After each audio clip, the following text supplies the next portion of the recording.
Hello guys, कैसे हो आप सब लोग। आई होप आप एकदम बढ़िया होगे। आज हम इंटरमीडिएट लॉ का एक चैप्टर रिवाइज करने वाले, that is declaration and payment of dividend. तो बेसिकली यहाँ पे दो एस्पेक्ट हम कवर करने वाले, दैट इज डिक्लेरेशन, एक है आपका डिक्लेरेशन एंड दूसरा है बेटा इसका पेमेंट ऑफ डिविडेंड। और जैसे नाम में ये डिक्लेरेशन एंड इसी के साथ ही लॉ फ्लो होता है, राइट। मतलब मेरा बोलना क्या है, मेरे साथ स्क्रिबल करते रहना।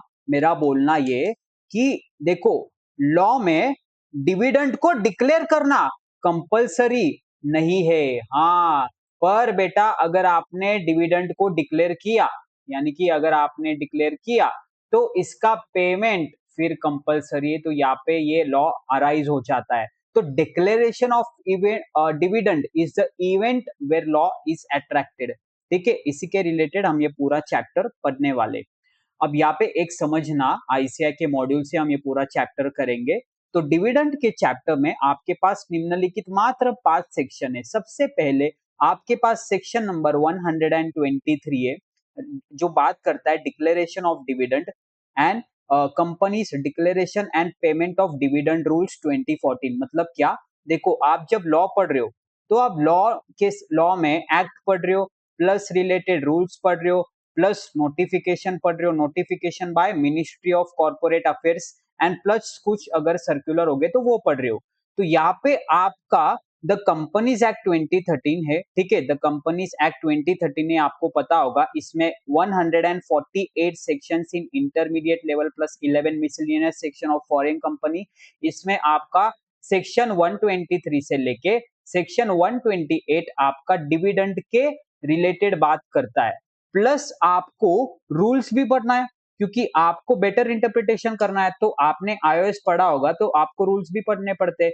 तो इसका नाम है क्या नाम है, डिक्लेरेशन एंड, क्या नाम है बेटा, declaration, okay, and payment of dividend, rules 2014। Companies act के जितने भी रूल्स है वो 2014 में आए। ठीक है, तो ये रूल्स 2014। आई होप ये चीज आपको क्लियर है। अब आइए इस चैप्टर के ओवरव्यू के बारे में हम जान लेते हैं। मेरे साथ ये चार्ट जरूर बना रहे हो, आई होप आप स्क्रिबल कर रहे हो। और सबसे पहले आपका सेक्शन 123 आता है, जो बात करता है डिक्लेरेशन पे। ठीक है, ऐसे रफली स्क्रिबल किया तो भी मेरे को कोई दिक्कत नहीं। सेकेंडरी आपका आ रहा है अनपेड डिविडेंड अकाउंट, मतलब सेक्शन 124।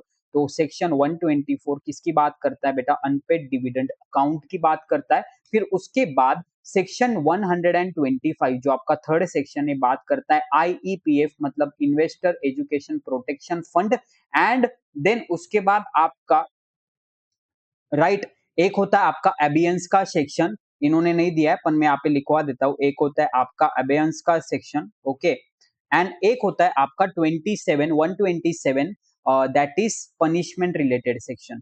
127 होता है आपका बेटा पनिशमेंट रिलेटेड सेक्शन, यानी कि अगर सेक्शन 123 से लेके 127 तक, यानी कि 126, ओके, फ्रॉम 123 टू 127, मतलब इंक्लूसिव ऑफ 127, अगर आपने कुछ लॉ में व्हाट वी से फॉलो नहीं करा है तो आपको पेनल्टी लगेगा फ्रॉम सेक्शन 127, राइट। तो सेक्शन 123 से लेके 128 है, मतलब 28 वा इंक्लूडेड नहीं है, 128 आपका बुक्स ऑफ अकाउंट्स होता है। तो 5 सेक्शन है एंड हम पढ़ने वाले डिविडेंड। तो डिविडेंड का एक सेक्शन आता है बेटा आपका डिविडेंड। डिविडेंड आपका सेक्शन 2 सब सेक्शन 35 में लिखा गया है, राइट। आइए जान लेते, आइए शुरुआत करते। लेकिन उसके पहले हम डायरेक्टली सेक्शंस की तरफ बढ़े। हम पहले पनिशमेंट का सेक्शन कवर कर लेते ताकि आपको पनिशमेंट ध्यान में आए, एंड देन फिर उसके बाद हम डिविडेंड एंड रिलेटेड सेक्शंस को कवर करेंगे। तो आइए बात करते हैं पनिशमेंट के सेक्शंस की, ओके। तो यहाँ पे सेक्शन का नाम क्या है, तो आइए शुरुआत करते हम। पहले हम सेक्शन 127 से शुरुआत करने वाले। मैं अपना पेन चेंज कर रहा हूँ। तो सेक्शन 127 एंड मैं आपसे जितना लिखवा रहा हूँ बस उतना ही इंपॉर्टेंट है। तो पेमेंट का अगर आपने नहीं किया तो आपको लग जाएगा पनिशमेंट, क्योंकि आपको लॉ क्या बोलता है कि अगर आपने डिविडेंड डिक्लेयर किया है तो उसका पेमेंट कंपलसरी है। तो सेक्शन 127 पे जाते, punishment punishment for failure to distribute dividend with in 30 days. तो सेक्शन का नाम सुन के मुझे ये पता चलता है कि मान लो मैंने आज 1 अगस्त 2026 को डिविडेंड को डिक्लेयर करा है, राइट, एंड इसके 30 डेज में ही मुझे पेमेंट करना पड़ेगा। तो 1 अगस्त को डिक्लेयर किया है तो ये फ्रॉम यानी कि ये वाला डेट मेरा इंक्लूड हो जाएगा एंड विद इन 30 डेज, तो यहाँ पे 31 अगस्त 2026 तक पेमेंट हो जाना चाहिए, ठीक है। तो I have 30 days in the middle here if I include the 1 अगस्त। तो सेक्शन क्या बोल रहा है, अगर ये 30 दिनों के बीच में पेमेंट नहीं हुआ तो क्या क्या पनिशमेंट लग सकती है, आइए इसी चीज के बारे में हम थोड़ा सा डिस्कस कर लेते हैं। तो section 127 of the act contains time limit for distribution of dividend and punishment for failure to distribute for the same. Certain exemptions भी है, मतलब ऐसा नहीं है कि सब लोगों को पनिशमेंट मिलती है, कुछ एग्जाम्पशंस भी दिए है। जैसे ये प्रोविजंस हम पढ़ लेते, क्या क्या प्रोविजंस है। तो यहाँ पे देखो टाइम लिमिट की पहले सबसे ये बात कर रहा है, ओके मेरे साथ लिखते रहना बेटा, ठीक है। तो पहला एस्पेक्ट है आपका टाइम लिमिट का, okay.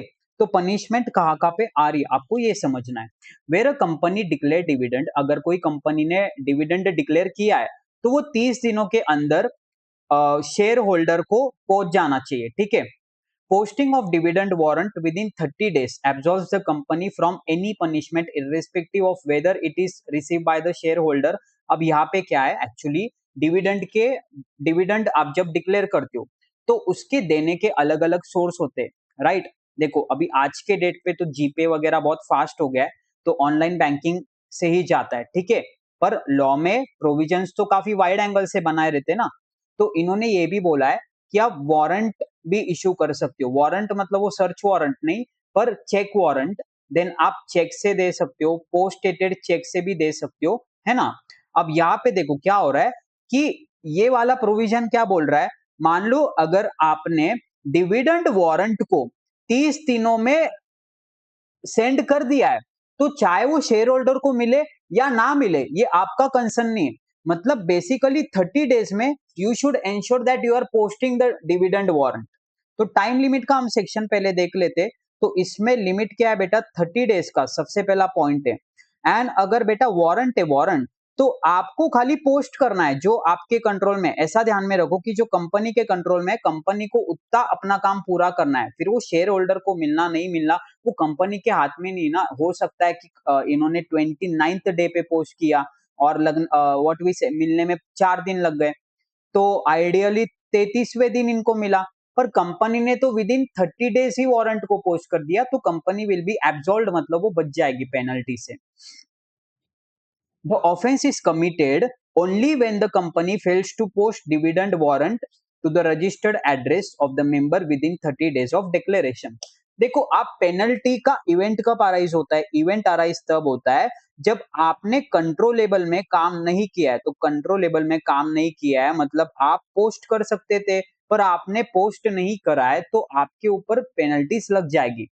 Non receipt of dividend warrants bye the share holder with in the prescribe time does not attract any punishment. वो वही वही चीज लपेट के फेंक रहा है, राइट। तो टाइम लिमिट का अपन ने पहला पॉइंट कवर कर लिया है इस सेक्शन में।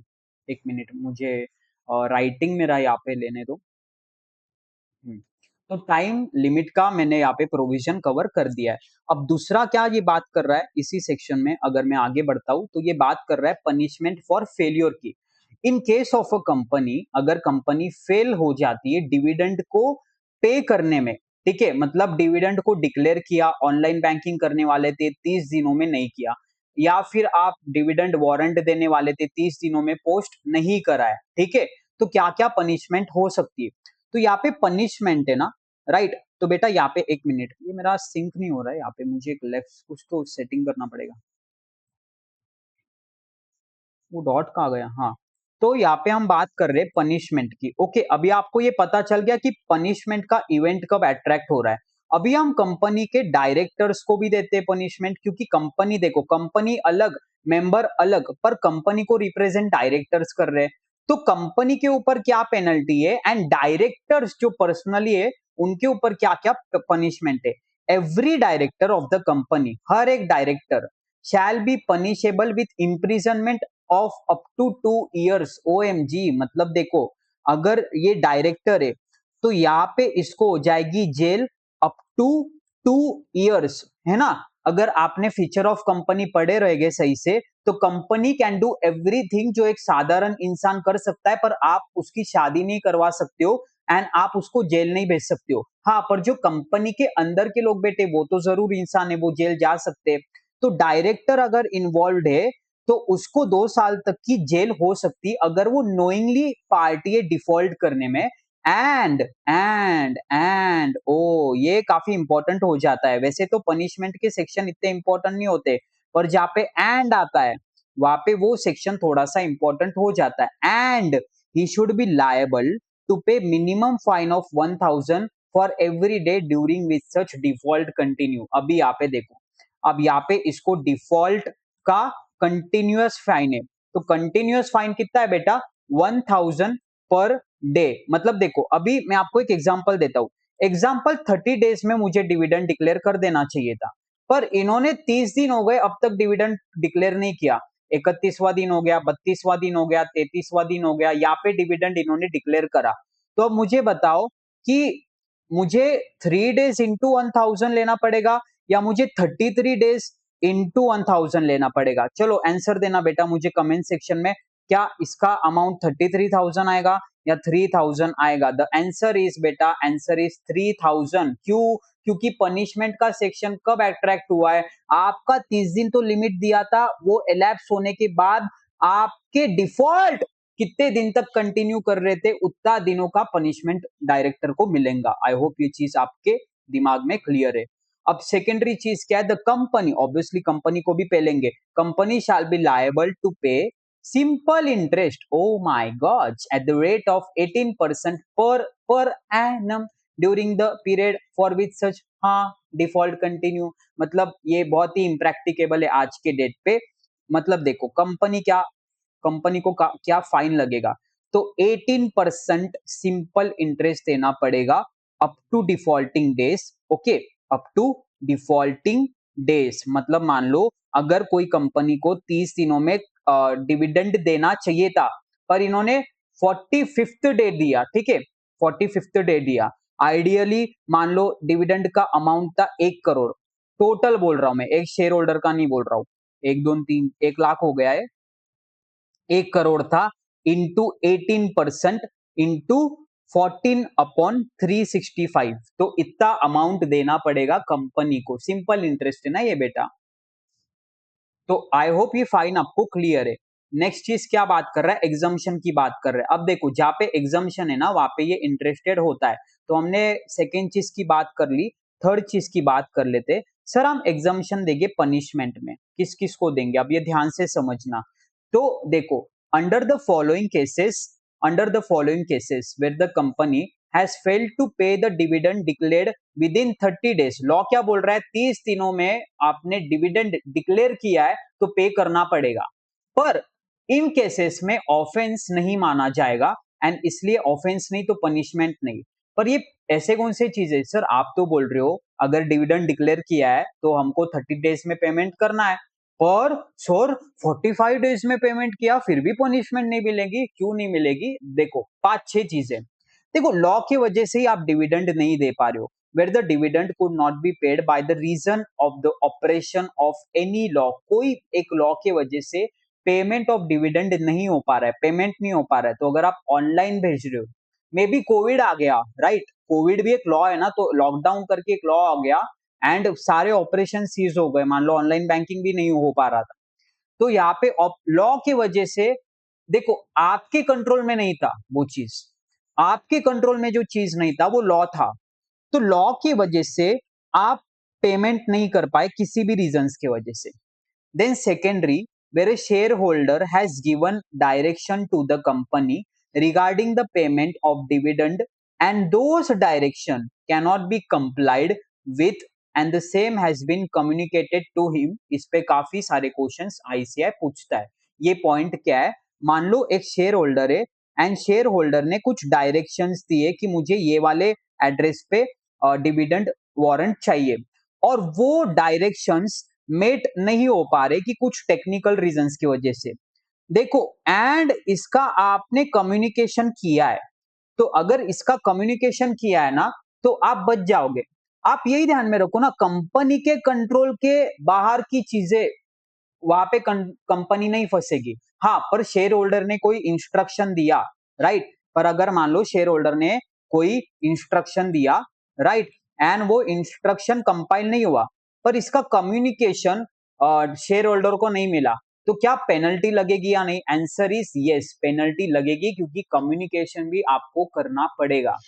Then third, where there is a dispute regarding the right to receive the dividend. अब या क्या पे ना, या क्या है ना कि एक आपका सेक्शन 88 है, that is register of members. अब हो सकता है कि शेयर शेयर होल्ड करने के राइट पे डिस्प्यूट है। अब इसमें कंपनी का लुकआउट नहीं है, मान लो मिस्टर ए है एंड मिस्टर बी है, और शेयर के टाइटल को लेके कुछ तो डिबेट चल रहा है, तो कंपनी तो कंफ्यूज हो जाएगी कि डिविडेंड हम किसको दे।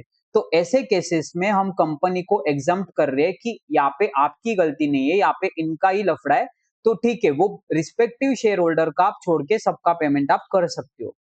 आइए फोर्थ, चौथी चीज देख लेते हैं, नेक्स्ट एक्सेप्शन क्या है। Where the dividend has been lawfully adjusted by the company against any sum due from the shareholder. हाँ, ये एक इंपॉर्टेंट पॉइंट है। ये क्या बोल रहा है, देखो, शेयर होल्डर पैसे देता है, आपको ये पता होगा, कंपनी फाइनल अकाउंट में पहले वो एप्लीकेशन मनी पे करता है, फिर वो फर्स्ट कॉल पे करता है, वो सेकेंड कॉल पे करता है, मान लो फाइनल कॉल पे करता है। एप्लीकेशन मनी मान लो 10 रुपए आनी थी, फर्स्ट कॉल 20 रुपए आना था, सेकेंड कॉल 30 रुपए आना था, एंड फाइनल कॉल आना था 10 रुपए। कुल मिला के शेयर होल्डर से 70 रुपीज आने थे फॉर एग्जाम्पल।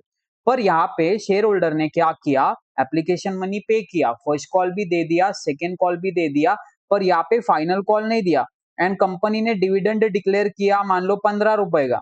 अब 15 रुपए का डिविडेंड डिक्लेयर किया है, तो कंपनी इसको 15 - 10 5 रुपए कर सकती है, मतलब 5 रुपए डिविडेंड देंगी। पर अगर मान लो कंपनी ने डिविडेंड डिक्लेयर किया है पूरा 10 रुपए, तो यहाँ पे 10 इससे आना बाकी था, तो 10 इसको दे एंड 10 इससे आए, rather than minus plus minus होता है, मतलब नलीफाई इफेक्ट है, मतलब वहां पे आप एडजस्ट कर रहे हो तो चल जाएगा। तो यही पॉइंट वो बोला है, where for any other reason the failure to pay the dividend or to post the warrant within the prescribe period of 30 days was not due to any default on the part of the company। देखो, वैसे तो हमने ये चारों cases में सारा cover कर दिया है कि अगर लॉ ऐसा आ गया, शेयर होल्डर ने कुछ डायरेक्शन दिए, वो कंप्लाई नहीं हो सके, उसको कम्युनिकेट कर दिया, डिस्प्यूट है regarding the ownership of the shares, हमने एडजस्ट कर लिया। पर इसके अलावा भी, okay, other than 1 to 4, other than 1 to 4, अगर ऐसा कोई डिफॉल्ट है but not due to company, not due to company, हम कंपनी को सेव कर रहे हैं, राइट, तो वहां पे आप कंपनी एग्जम्प्ट हो जाएगी।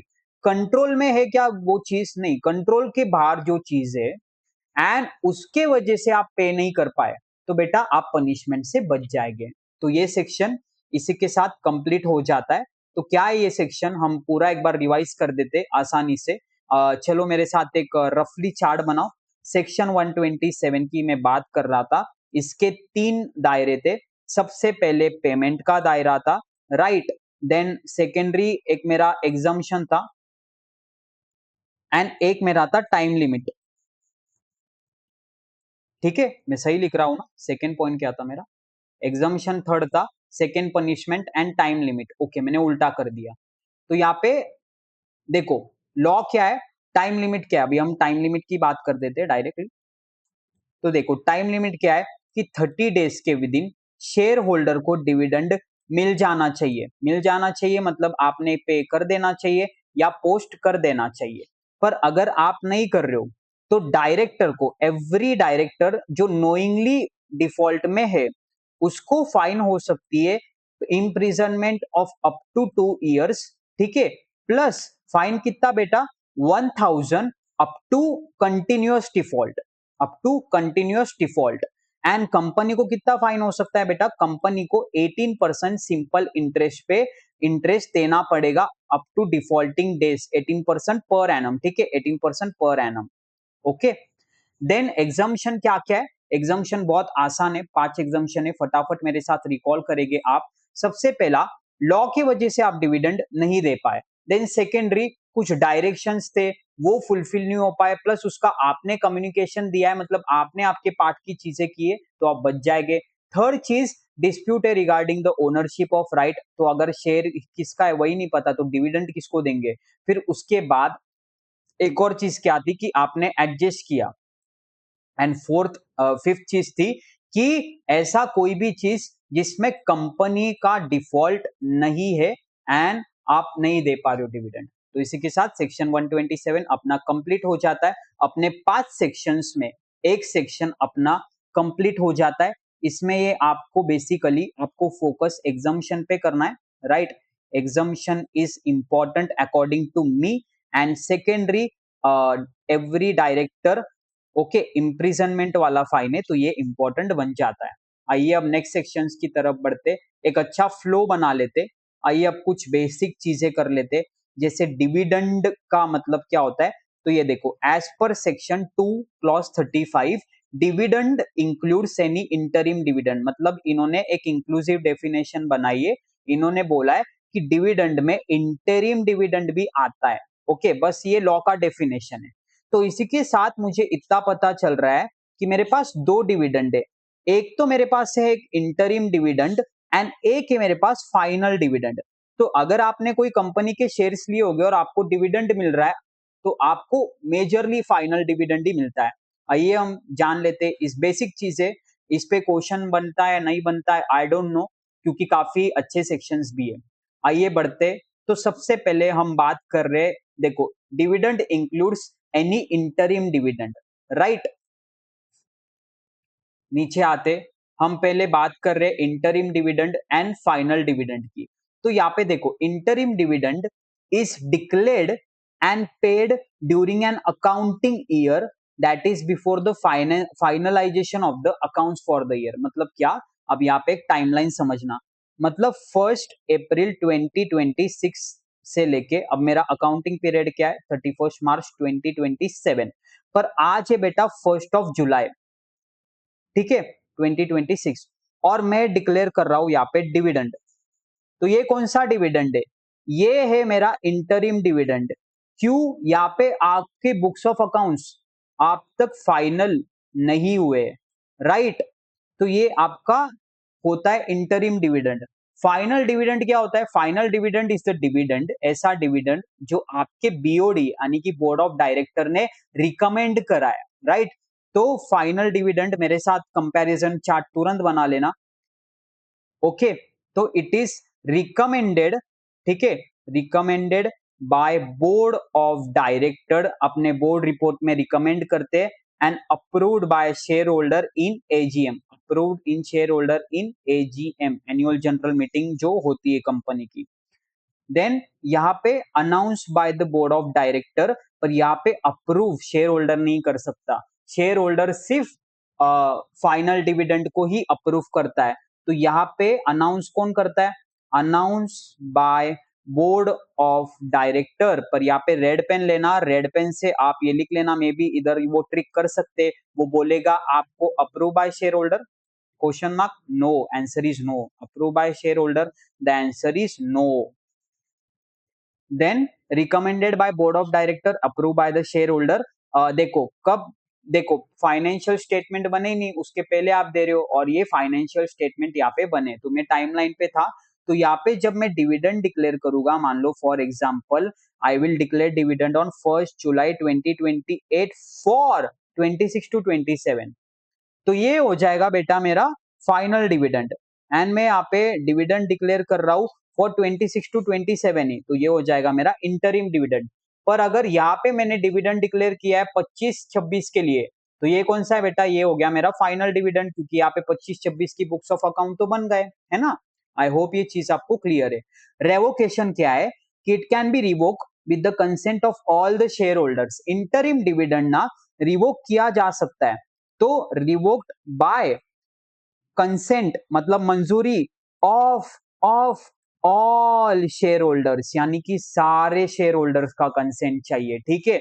पर यहाँ पे रिवोक नहीं करते आएगा, तभी तो हमने लॉ बनाया, तो इट कांट बी रिवोक। देखो आप वापस एक डिस्टिंक्शन समझ लेना, कंपनी के ऊपर ये पाबंदी नहीं है कि डिविडेंड को डिक्लेयर करे, पर एक बार डिक्लेयर किया ना तो पे करने का, तो it can be revoked even with 100% consent, ठीक है, even with 100% consent. I hope ये चीज आपको क्लियर है ना? हे उसके बाद हम कुछ और चीजें देखते, इंटरिम एंड व्हाट वी से इसकी interim dividend may be declared by the board of director at any time till the holding of annual general meeting। अच्छा, मतलब एजीएम से पहले आपको करना पड़ता है इंटरिम, ऑब्वियसली, बट ऑब्वियसली है the declaration of interim dividend is turn out of profits before the final adoption of the account by the shareholder and therefore interim dividend is said to be declared between two AGM. मतलब क्या बोला इन्होंने पता है क्या? ये जो dividend है ना ये आपका डिक्लेयर्ड, ओके, डिक्लेयर हो रहा है एंड पे हो रहा है, राइट, बिटवीन बेटा, between AGM one, annual general meeting one and annual general meeting two. Annual general meeting मतलब क्या कि आपने उस फाइनेंशियल ईयर में कैसे परफॉर्म किया रहता है, जैसे 1 अप्रैल 26 टू 31 मार्च 2027 चलेगा, तो इसका एजीएम कब होता है पता है क्या? 31 दिसंबर 2027 को होगा। तो आप क्या कर रहे हो पर्टिकुलरली, आप देखो, एंड ये एक फाइनेंशियल ईयर है मेरा, एक 27, 31, 3, 28, तो इसका कब होगा बेटा? 31, 12, 28। एंड मैंने इन बीच कहीं तो 1 जुलाई 27 में 27, 28 का डिविडेंड डिक्लेयर किया है, तो ये हो जाएगा मेरा इंटरिम डिविडेंड जो मेरा दो एजीएम के बीच में आता है। वही वो बोल रहा है कि AGM will be declared and paid between two AGM, sorry, dividend will be declared and paid between.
Okay guys, welcome back.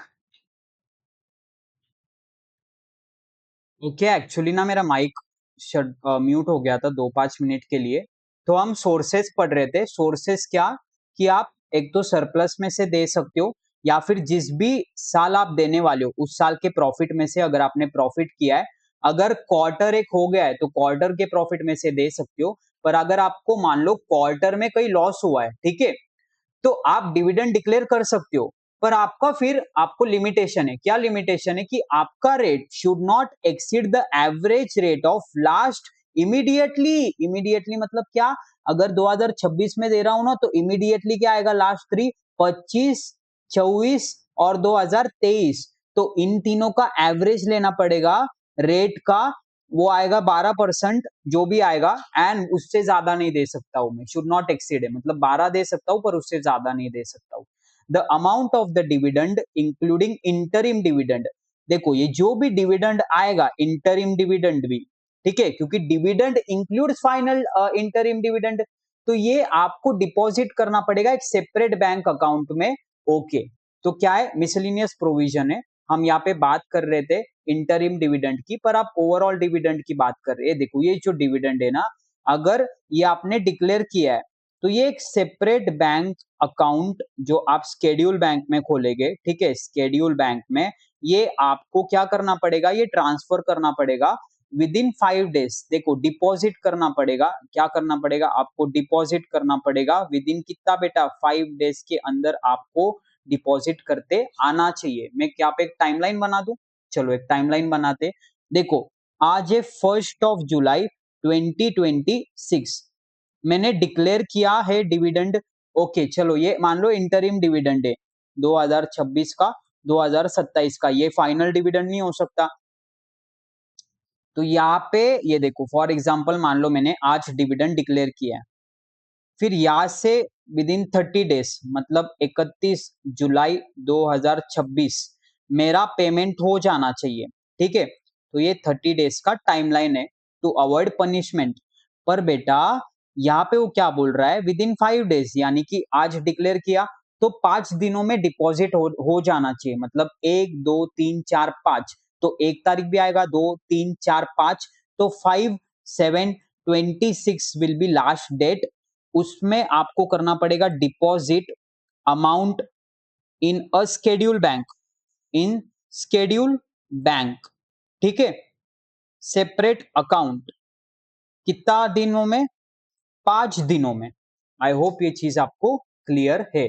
All provision which are applicable to the payment of dividend also. देखो, ये logical है। Dividend की definition क्या है कि dividend includes any interim dividend. तो dividend को जो एप्लीकेबल है वो इंटरिम डिविडेंड को भी एप्लीकेबल हो जाएगा।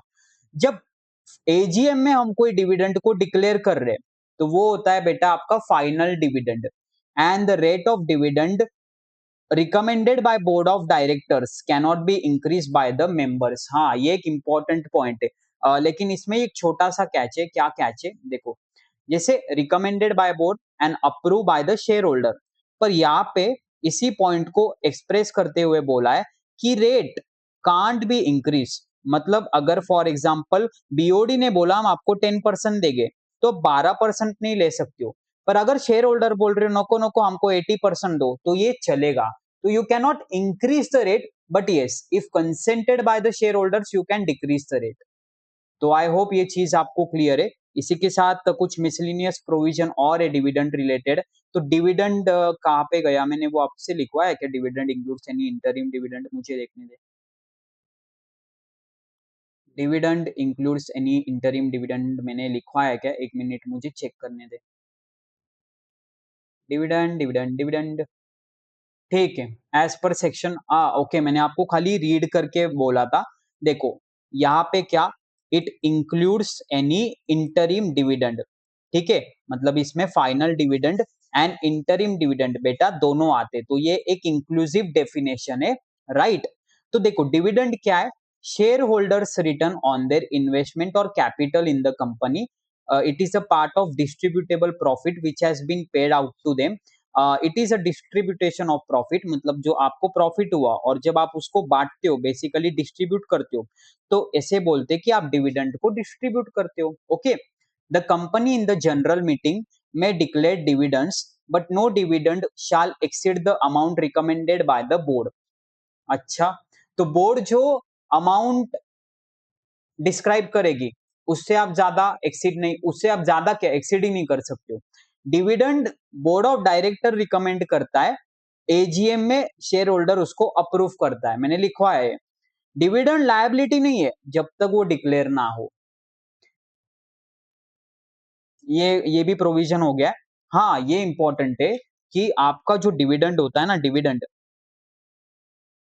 ठीक है, dividend is a declaration, declaration, हाँ ये बहुत ज्यादा इंपॉर्टेंट है, declaration of proportion of face value. मतलब क्या, देखो आज रिलायंस का शेयर है 1340, पर बेटा ये मार्केट प्राइस है।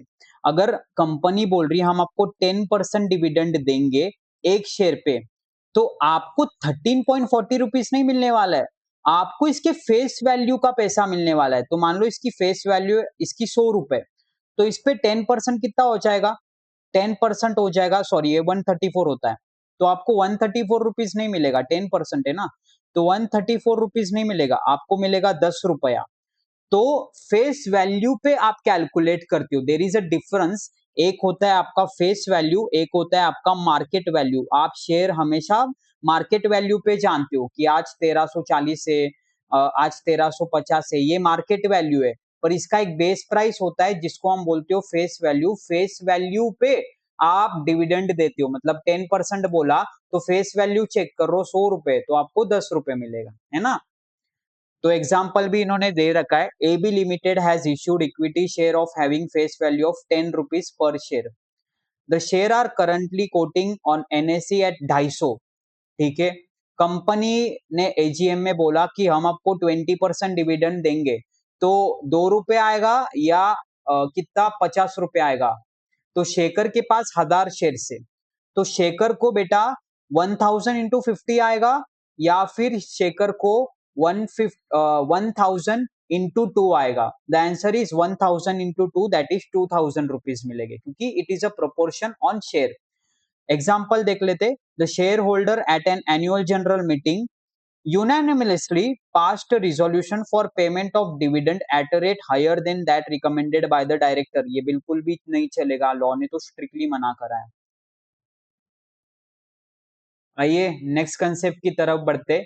अब यहाँ पे इन्होंने एक कंसेप्ट दिया है, classification based on the nature of shares does not require any specific provision in the article. मतलब क्या, देखो आपके there are two kind of share capital, एक होता है आपका इक्विटी शेयर कैपिटल, एक होता है आपका प्रेफरेंस शेयर कैपिटल।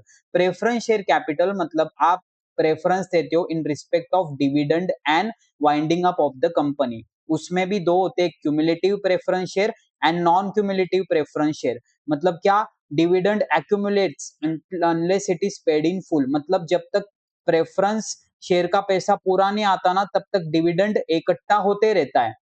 एंड यहाँ पे no arrears of dividend in future is payable, मतलब वही का वही आप डिविडेंड दे रहे हो। एंड इक्विटी शेयर में आप क्या है कि dividend dependent on dividend policy, dividend policy के ऊपर आपका डिविडेंड डिपेंड करता है। एंड प्रॉफिट अगर रही तो ही, देखो एक बार प्रेफरेंस को दे दिया, फिर इक्विटी के पास बचता है पैसा, ऐसा है वो चीज। ओके, इतना इंपॉर्टेंट नहीं है ये। आइए अब सेक्शंस की तरफ बढ़ते। फाइनली हमने ये कुछ इंपॉर्टेंट चीजें कवर कर ली। अभी अपने कितने सेक्शंस बाकी बेटा, अपने सेक्शन नंबर 123। आइए सेक्शन नंबर 123 के तरफ बढ़ते, जो डिक्लेरेशन रिलेटेड रूल्स को बताता है। अकॉर्डिंग टू सेक्शन 23 सबसेक्शन 1, तो यहाँ पे सबसेक्शन 1 किस बारे में बात करता है, देखो, dividend for any financial year shall be declared और paid from the following sources. आप डिविडेंड कहाँ कहाँ से दे सकते हो। सबसे पहले अगर मैं फाइनल डिविडेंड दे रहा हूं, तो करंट ईयर का जो प्रॉफिट है क्या मैं उसमें से दे सकता हूं, the answer is yes. Then secondary, अगर प्रीवियस फाइनेंशियल ईयर्स का सरप्लस है, प्रॉफिट है या सरप्लस है, तो उसमें से भी मैं दे सकता हूँ। आंसर इज यस, क्योंकि वो तो अल्टीमेटली शेयर होल्डर का ही पैसा है। देखो, profit of any previous financial year arrived at after providing for depreciation, ठीक है। पर ये प्रॉफिट में से, ठीक है, अब ये जो है ना, यहाँ पे केस स्टडीज बना सकता है वो, कि प्रीवियस फाइनेंशियल ईयर का प्रॉफिट है, पर उसमें से डेप्रिसिएशन माइनस नहीं किया है। तो आपको पहले डेप्रिसिएशन को माइनस करना पड़ेगा एंड फिर आपको नेट पे देना पड़ेगा, right. After providing for depreciation and remaining undistributed, that is credit balance in profit and loss and free reserves. It is to be noted that only free reserves and no other reserves. मतलब देखो क्या है, यहाँ पे इन्होंने एक साथ club किया। आप फ्री रिजर्व्स में से भी दे सकते हो, फ्री रिजर्व्स में से भी आप व्हाट वी से डिविडेंड दे सकते हो। मैं आपको लॉ के कुछ बेसिक सेक्शंस में लेके जाना चाहता हूँ, इसका रिलेवेंस आ रहा है बार बार। मेरी टीचिंग एक्चुअली बहुत ज्यादा डिटेल्ड है। डोंट वरी, ये दोनों नोट्स आपको वैसे तो मॉड्यूल यूज कर रहा हूं मैं। फ्री रिजर्व्स का मैं आपको एक बार डेफिनेशन दिखाना चाहता हूँ as per section 2 subsection 43 of the companies act 2013।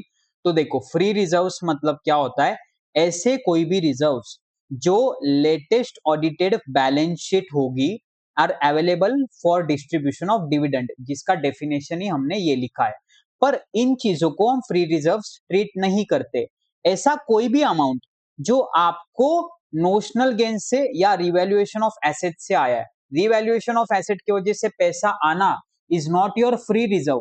Free reserve का एक ही स्पेसिफिक पर्पज है कि हमने रखा है उसको डिस्ट्रीब्यूशन फॉर डिविडेंड के लिए, या फिर अगर कोई चेंज है कैरिंग अमाउंट में of asset or liability.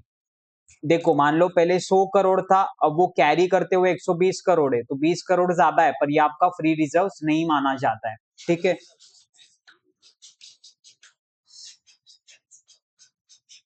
Okay guys,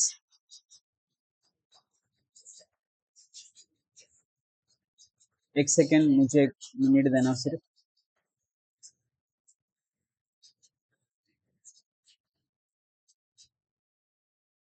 okay okay okay guys, sorry for the disruption. हाँ, तो फ्री रिजर्व का डेफिनेशन आपको क्लियर है।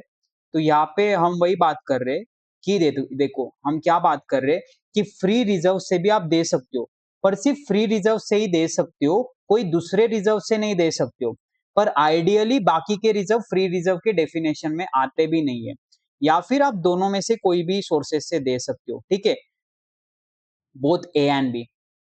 आइए नेक्स्ट चीज देखते हैं। या फिर provision of money by government मतलब क्या, money provided by central government ने आपको पैसा दिया है, या फिर कोई स्टेट गवर्नमेंट ने आपको पैसा दिया है, क्यों, ताकि आप डिविडेंड पे कर सके in pursuance of guarantee given by that government, ठीक है। या फिर मनी बाय सेंट्रल गवर्नमेंट और state government given as a guarantee for such. तो आप क्या देख रहे हो कि आप कहां से देख सकते हो, है ना। तो सोर्सेस क्या है, तो सोर्सेस ऑफ डिविडेंड क्या है बेसिकली आपके, तो ये करंट ईयर का प्रॉफिट है, देन प्रीवियस फाइनेंशियल ईयर का प्रॉफिट है, पर प्रोवाइडेड कि आपने उसमें से डेप्रिसिएशन हटाया है। फ्री रिजर्व्स अगर है तो उसमें से दे सकते हो, या फिर सेंट्रल या स्टेट गवर्नमेंट से मिला हुआ पैसा उस कंटेक्स्ट के लिए, तो आप डिविडेंड उसमें से भी दे सकते हो। एक कुछ नोट्स है यहाँ पे। Before declaration of any dividend, कोई भी डिविडेंड को डिक्लेयर करने से पहले, carried over previous losses and depreciation not provided in previous year और years are required to be set off against company profit. हाँ, वो क्या बोल रहा है कि देखो, देखो यार, ये नोट्स क्या है मैं आपको बता दूं। सबसे पहला वो बोल रहा है कि देखो डिविडेंड क्या है, डिविडेंड है आपका डिस्ट्रीब्यूशन। आपको प्रॉफिट दिख रहा है, पर पहले उस प्रॉफिट में से डेप्रिसिएशन हटा, प्रीवियस ईयर का भी डेप्रिसिएशन हटा, कोई लॉसेस जो कैरी फॉरवर्ड हो रहे वो पूरे हटा, फिर वो सबके बाद अगर तेरे पास अच्छा नंगा प्रॉफिट है तो उसमें से डिविडेंड डिक्लेयर कर। आइए नेक्स्ट चीज क्या है, और in computing profit of any amount representing unrealised gain, notional gain और रिवैल्यूएशन ऑफ एसेट, या आपके फ्री रिजर्व के डेफिनेशन में ही नहीं आते, या any change in carrying amount of an asset or liability obviously exclude हो जाएगा। Capital profit are not same as distributable profit because they are not earned in the normal course of business and अच्छा, तो वो क्या बोल रहा है basically notes में, सबसे पहले आपको ये वाला चीज समझा, सेकेंडरी कैपिटल प्रॉफिट में से आप डिविडेंड नहीं दे सकते हो, ओनली आप नॉर्मल प्रॉफिट में से दे सकते हो, ठीक है। और थर्ड भी चीज मैं आपको लिखवा लेता हूं, as per 2 subsection 43 unrealised gain हो गया, नोशनल गेन हो गया, एनी चेंज इन कैरी अमाउंट, ठीक है, ये तीनों चीजें बेटा आपके फ्री रिजर्व्स के डेफिनेशन में ही नहीं आती लॉ के तहत, तो ठीक है, ये फ्री रिजर्व्स के डेफिनेशन में नहीं आती, so not use for dividend, ठीक है, नॉट यूज फॉर डिविडेंड। तो फ्री रिजर्व का मीनिंग क्या देखा था कि amount for dividend is your free reserves, जो आपने डिविडेंड के लिए रखे particularly. Let me drink some water.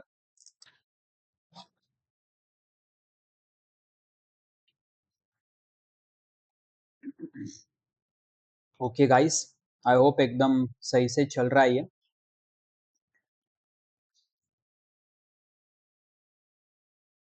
अब यहाँ पे वो क्या बोल रहा है कि डेप्रिसिएशन देना क्यों जरूरी है, तो ये इंपॉर्टेंट नहीं है इतना, ये एग्जांपल देख लेते। Shreyas mechanics limited owns a plot of land which was purchase long before, as the property rates are going up, it decided to revalue the plot at fair value, which is moderately 10 times the original price। अच्छा, जिसके basically इन्होंने अपने asset को revalue किया जिसकी वजह से 20 लाख का प्रॉफिट हुआ। क्या ये फ्री रिजर्व के डेफिनेशन में आता है? Answer is no. क्या हम इससे डिविडेंड डिक्लेयर कर सकते हैं? Answer is no. The board of director is keen to utilise this 20 lakh along with the free reserve of 24 lakh rupees, मतलब 44 लाख रुपए, okay, for declaration of dividend. ना ना ना ना, इसमें से आप सिर्फ 24 लाख रुपीज ही यूज करते हो जो आपके फ्री रिजर्व से, देखो, not part of free reserves, वही बोला है इन्होंने। ट्रांसफर टू रिजर्व्स, अभी सेकेंड चीज है बेटा ट्रांसफर टू रिजर्व। तो पहला चीज हमने क्या बोला, पहले हमने सोर्सेस डिस्कस कर लिए सेक्शन 123 ने, कि आप सोर्सेस मतलब कहाँ से डिविडेंड को दे सकते हो, पर अभी आपको सोर्सेस पता है ना, तो आपको रिजर्व में ट्रांसफर करना पड़ेगा।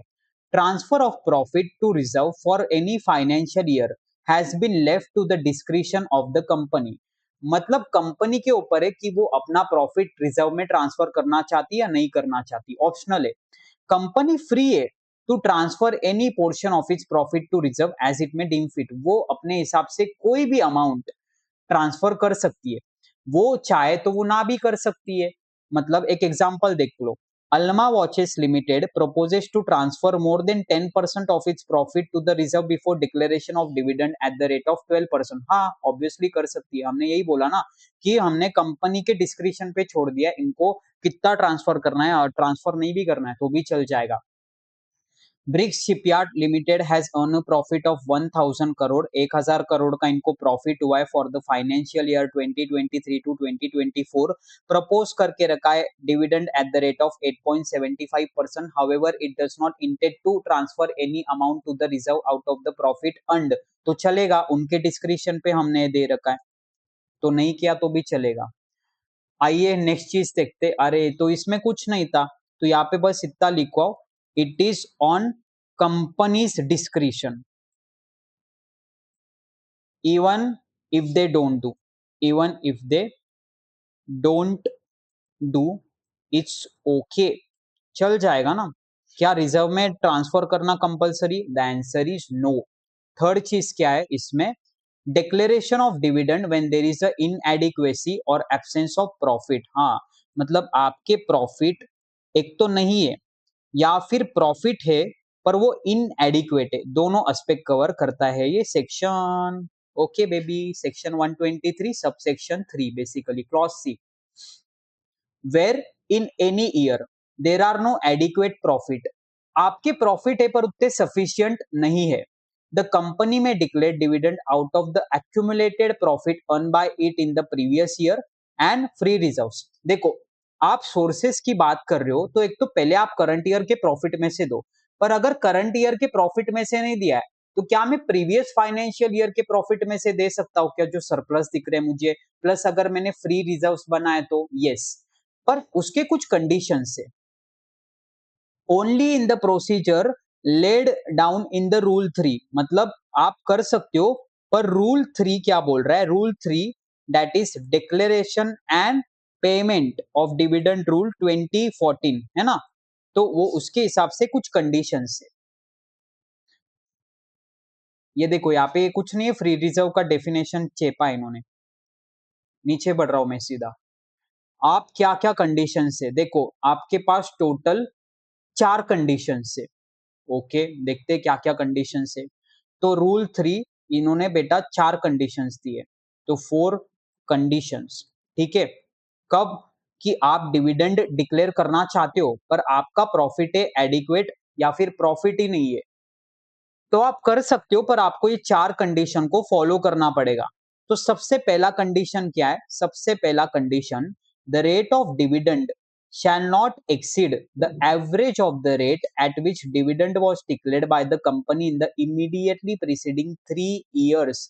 अब यहाँ पे क्या बोल रहा है कि आपका करंट ईयर का रेट, ठीक है, shall not exceed average of, अब क्या इमीडिएटली है क्या, नहीं इमीडिएटली नहीं है, या इमीडिएटली प्रीसीडिंग फाइनेंशियल ईयर्स, मतलब अगर मान लो आप 2026-27 में आपको डिक्लेयर करना है तो ये एक्स है, इसके पहले इमीडिएटली प्रीसीडिंग फाइनेंशियल ईयर मतलब 2025-26, 2024-25 एंड यहाँ पे मान लो फॉर एग्जांपल 2023-24, यहाँ पे रेट था मेरा 10%, यहाँ पे 12%, यहाँ पे 14%, इसका एवरेज कितना हो रहा है, ये मेरा मैक्सिमम ये ईयर का डिविडेंड हो सकता है, ये हमने सेम इंटरिम में भी देखा। तो इसका आंसर आ रहा है आपका 22 और 14 26, 36, 36 डिवाइडेड बाय 3 दैट इज आपका आएगा 12%, तो 12% से ज्यादा नहीं होना चाहिए। सेकेंड क्या कंडीशन है, however, however this condition shall not apply if the company has not declared any dividend. अरे यार टाइम पास है, वो क्या बोल रहा है, अगर मैंने यहाँ पे डिविडेंड ही डिक्लेयर नहीं किया है तो एवरेज कैसे लूंगा मैं, तो वो एक्चुअली सही है लिखना इनका, नहीं तो जीरो हो जाता ना, कुछ कुछ लोग ऐसे इंटरप्रेट करते। तो यहाँ पे लिख दो भाई, बट यहाँ पे लिख दो not apply if no dividend declare in preceding financial years. I hope ये चीज आपको क्लियर है। नेक्स्ट कंडीशन देख लेते, condition 2, the total amount to be drawn from such accumulated profit shall not exceed 10% of the paid up share capital and free reserves as appearing in the latest audited financial statement। मतलब क्या बोलना चाह रहा है, अब यहाँ पे important है, देखो क्या बोल रहा है वो कि आप अमाउंट ड्रॉ करने वाले हो फ्रॉम एक्यूमुलेटेड प्रॉफिट, ठीक है, पर आप कितना ऐसा जितना चाहे उतना नहीं कर सकते हो, आप मैक्सिमम 10% ही कर सकते हो, जो आपके लेटेस्ट ऑडिटेड फाइनेंशियल स्टेटमेंट में जो भी आपका बैलेंस शीट में फ्री रिजर्व दिख रहा है एंड जो भी मान लो आपका प्रॉफिट दिख रहा है, ठीक है, मान लो ये 100 करोड़ दिख रहा है, ये 100 करोड़ दिख रहा है, तो 200 करोड़ इंटू 10%, 20 करोड़, तो 20 करोड़ तक ही आप डिविडेंड दे सकते हो। तो आई होप ये कंडीशन आपको क्लियर है। क्या आपको इन चारों में से कोई भी कंडीशन फॉलो करना है क्या? द आंसर इज नो, आपको सारे कंडीशन फॉलो करना पड़ेगा। Declaration shall be subject to the following conditions, मतलब आपको सारे कंडीशन को फॉलो करना है। तो 4 conditions all to be met, मतलब आपको सारे ही फॉलो करने हैं। आई होप ये चीज आपको क्लियर है। थर्ड कंडीशन क्या है बेटा, the amount so drawn shall be first utilized to set off the losses incurred in the financial year in which dividend is declared। हाँ, तो देखो आपका इश्यू क्या है कि करंट ईयर में आपको लॉस है, आप यूज कर रहे हो प्रीवियस फाइनेंशियल ईयर के प्रॉफिट, अब ये है आपका 100 करोड़, पर इसमें से माइनस पहले करंट ईयर का लॉस करो, मान लो आपको करंट ईयर का लॉस है 25 करोड़ का, या फिर आपका देखो अगर लॉस है तो ही आ रही है, हम दो चीजें कवर कर रहे हैं ना, आपका प्रॉफिट इनएडिक्वेट है या फिर लॉस है। तो अगर लॉस है 25 करोड़ का तो आपके पास 100 करोड़ नहीं, आपके पास 100 crore minus 25 that is 75 crore ही है अभी। And only thereafter any dividend in respect of such equity share shall be declared. Condition 4 क्या बोल रहा है, the balance of reserves after such withdrawal shall not fall below 15% of the paid up share capital as appearing in the latest audited financial statement। अब यहाँ पे देखो क्या बोल रहा है, आपका जो लेटेस्ट ऑडिटेड फाइनेंशियल स्टेटमेंट है, ठीक है, तो यहाँ पे मैं दे रहा हूँ करंट ईयर मेरा 26-27 है, राइट, एंड मुझे पे करना है डिविडेंड। पर लेटेस्ट जो मेरे पास फाइनेंशियल स्टेटमेंट है एज एट 31 मार्च 2026 जो ऑडिटेड है, अब इसमें पेड अप शेयर कैपिटल है, पेड अप शेयर कैपिटल कितना है रे भाया, ओ भाया, मान लो 1500 करोड़ है। अब 1500 करोड़ का मुझे लेना पड़ेगा 15%, तो 15 फाइजा 75, तो ये आएगा 750 करोड़, ए सॉरी 75 सीआर। तो ये 75 सीआर ये मिनिमम बैलेंस मेरे फ्री रिजर्व में चाहिए, समझे क्या आप, यहाँ पे मैंने ऊपर कुछ गड़बड़ करी है क्या। कंडीशन नंबर 2 में हम क्या बोल रहे, अच्छा तो यार सॉरी ये गलती से मैंने प्रॉफिट क्यों लिखा यार, यहाँ पे पेड अप शेयर कैपिटल लिखना था मुझे, तो paid up share capital, it may be noted that all the above three conditions have to be satisfied। ये चारों कंडीशन आपको सेटिस्फाई करना पड़ेगा।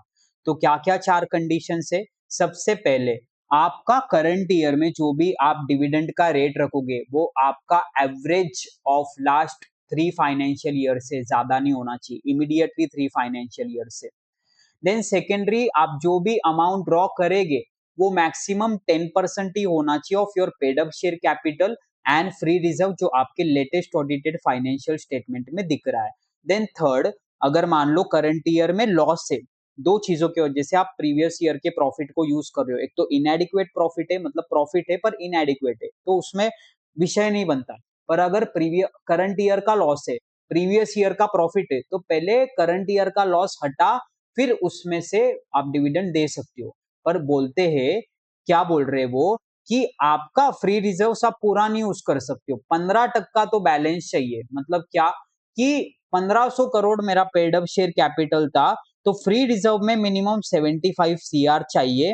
एंड अगर मान लो फ्री रिजर्व 200 करोड़ दिख रहा है ना, तो 200 माइनस 75 सीआर आप इतना ही यूज कर सकते हो। तो ये आपको चारों कंडीशन को सेटिस्फाई करना पड़ता है। आइए कुछ क्वेश्चंस हो गए इसमें। The condition prescribe by rule 3 are not applicable to a government company in which entire paid up share capital is held by central government और स्टेट गवर्नमेंट और पार्टली। अच्छा, तो ये रूल 3 है ना, ये रूल 3 ये सारे कंपनीज को एप्लीकेबल है but not apply to government company.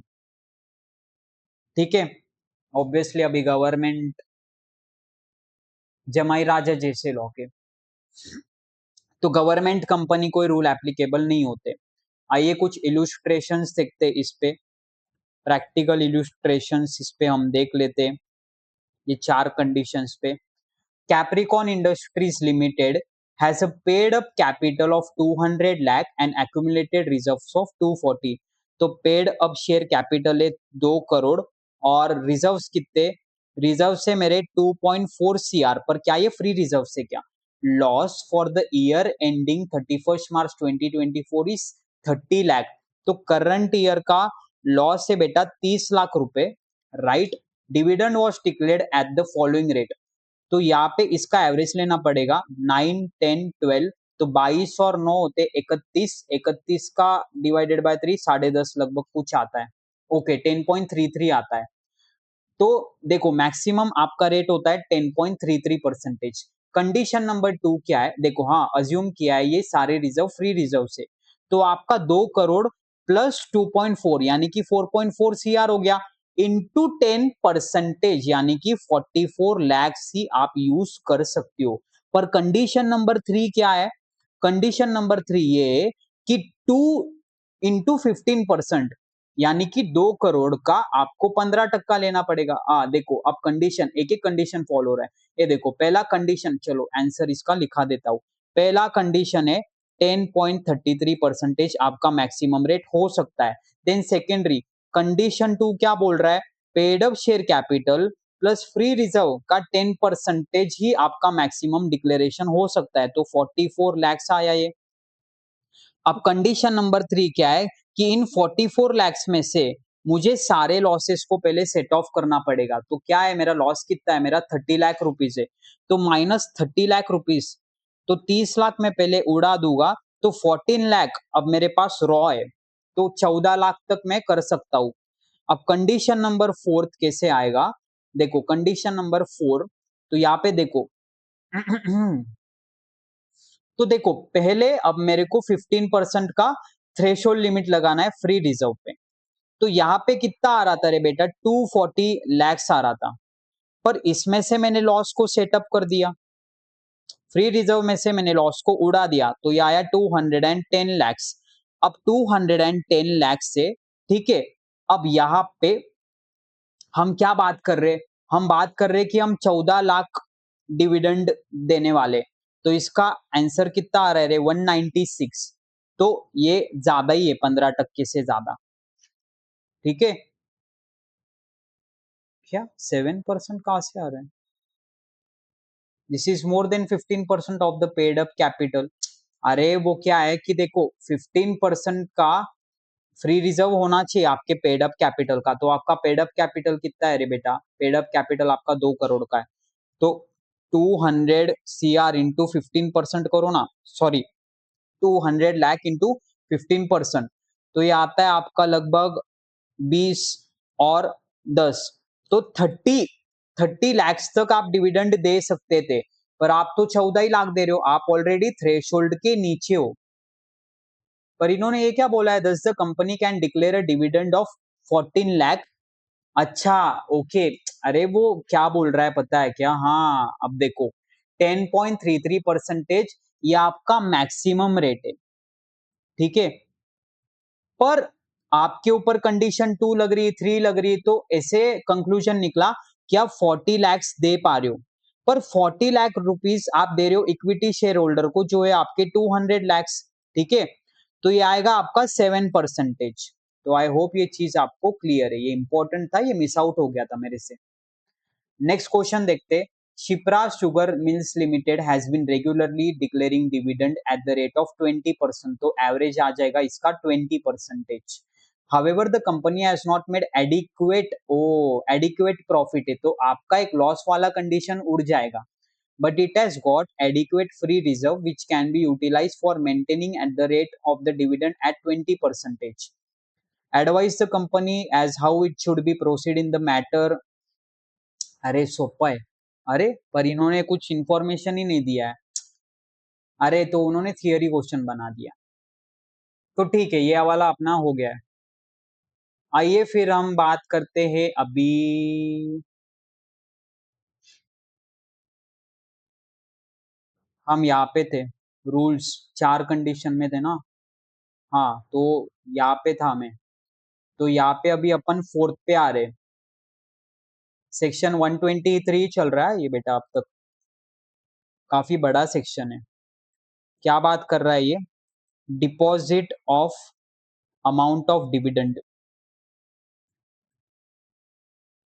आइए इस सेक्शन के बारे में डिस्कस कर लेते। क्या बात कर रहा है सेक्शन? चल रहा है ना ये?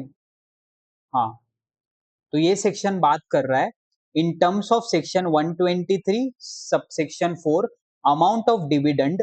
देखो 5 दिनों में अपने को अलग सेपरेट अकाउंट में डालना पड़ेगा। एग्जाम्पल देख लेते। Authorised and paid up share capital is 50 lakh, मतलब 5 लाख इक्विटी शेयर है 10 रुपए के। अच्छा, तो फेस वैल्यू इसका 10 हो गया।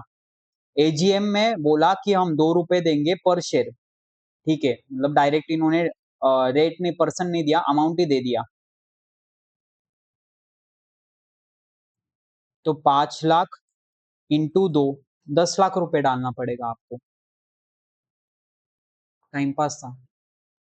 पेमेंट ऑफ डिविडेंड कुछ नहीं, डिपॉजिट मतलब वो 5 डेज वाला है कि आपको 5 दिन में एक सेपरेट अकाउंट में स्केड्यूल बैंक में डालना पड़ेगा 5 दिनों के अंदर। पांचवा चीज देख लेते हैं क्या है, पेमेंट ऑफ डिविडेंड। हाँ, पेमेंट ऑफ डिविडेंड ये एक इंपॉर्टेंट है, पर आपको इजी जाएगा क्योंकि आपको एक्सेप्शंस ऑलरेडी पता थे। तो देखो, provisions regarding the payment of dividend. सबसे पहला, dividend shall be payable only to the registered share holder. सबसे पहले सिर्फ रजिस्टर्ड शेयर होल्डर को जाना चाहिए। अगर रजिस्टर्ड शेयर होल्डर में ही कंफ्यूजन है तो कंपनी नहीं देगी, इसलिए एक्सेप्शन में भी कवर है। और टू हिज ऑर्डर, ठीक है, या टू हिज बैंकर। तो आप डिविडेंड किसको देंगे, शेयर होल्डर को देंगे जो रजिस्टर्ड है आपके सेक्शन 88 में, या फिर आप उसके ऑर्डर को देंगे या उसके बैंकर को देंगे। In case a share holder inform the company to pay dividend to a particular banker and if payment is so made by the company, हाँ तो ऐसे माना जाएगा कि अपन ने शेयर होल्डर को ही दिया है। A name of purchaser whose name is not entered in the register of member cannot claim payment of dividend to him, though he might have made full payment to the seller of shares। अरे मतलब वही बोल रहा है ना, registered share holder, registered हम ये जो वर्ड यूज कर रहे तो हम सेक्शन 88 को खींच के ला रहे। आइए एक इलुस्ट्रेशन देखते हैं। The director of East West limited propose dividend at 15%। Okay, dividend approve हो गया है।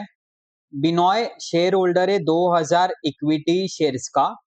ओके, फेस वैल्यू कितनी है वो नहीं बता, but he transfer the share to mister Mohan in 2024, जिसका नाम लिखा है रजिस्टर ऑफ मेंबर में। तो किसको मिलेगा, जो रजिस्टर ऑफ मेंबर में मिस्टर मोहन को मिलेगा। Therefore the dividend should be paid to mister Mohan, इन्होंने वही बोल के रखा है। देन सेकेंडरी चीज, dividend are payable in cash and not in kind, कि आपको डिविडेंड कैश में ही देना पड़ेगा, काइंड में आप डिविडेंड नहीं दे सकते हो। Dividend that are payable to the shareholder in cash में also be paid by cheque. Cash मतलब ही cash and equivalent, IOS rule of ejusdem generis की cash include cash and cash equivalent, जैसे दही बटर दूध छाछ पनीर, वैसे ही cash ही मतलब चेक, मतलब ही आपका होता है ऑनलाइन बैंकिंग एक्सेट्रा एक्सेट्रा। और ऑल्सो बाय डिविडेंड वारंट। हमने सेक्शन 127 में क्या देखा कि आपको पोस्ट करना पड़ेगा डिविडेंड वारंट 30 दिनों में, मिले नहीं मिले वो आपकी जिम्मेदारी नहीं है। तो आप कैश में दे सकते हो, चेक में, या ऑनलाइन बैंकिंग डिविडेंड वारंट, या चेक से, या फिर कोई इलेक्ट्रॉनिक मोड से, मतलब मैंने ऑनलाइन लिख दिया वहां पे।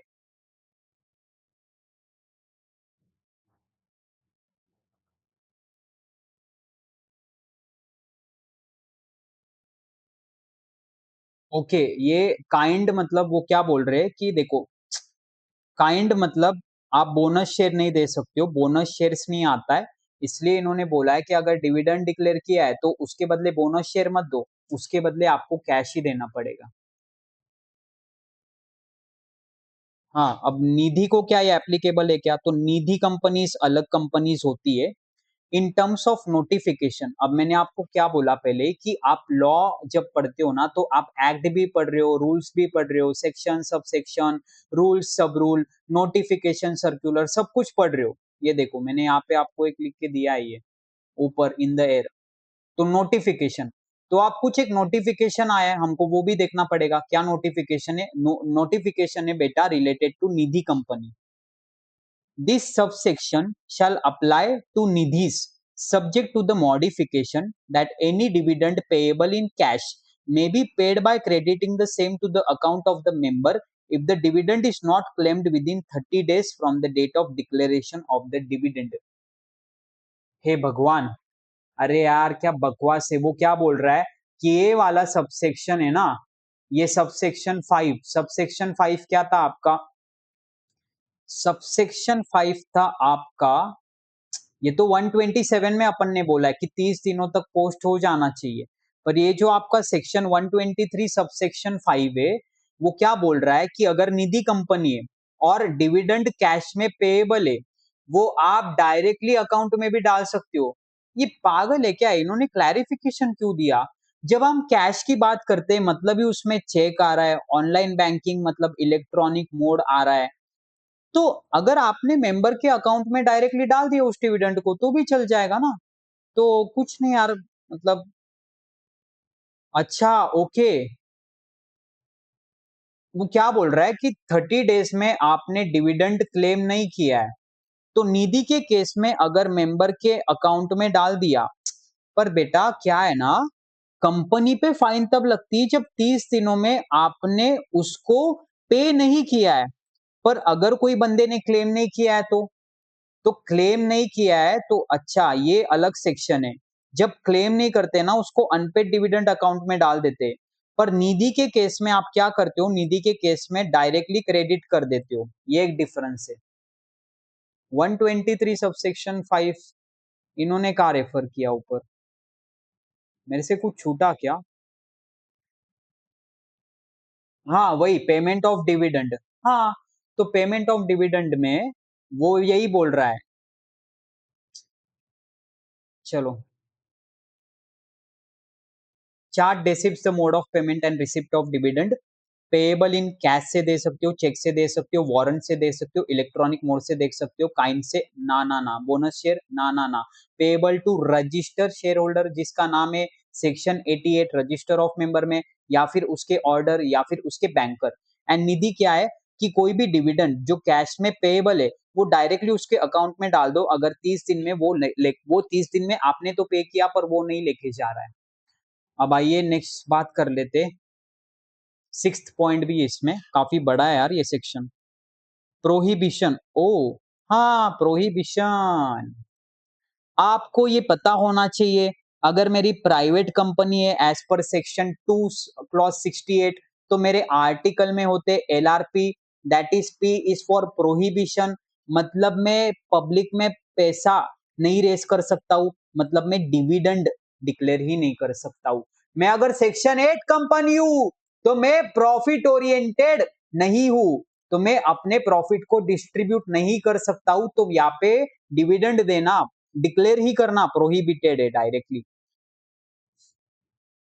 डिफॉल्टिंग कंपनी, ओके तो आइए देख लेते पहले।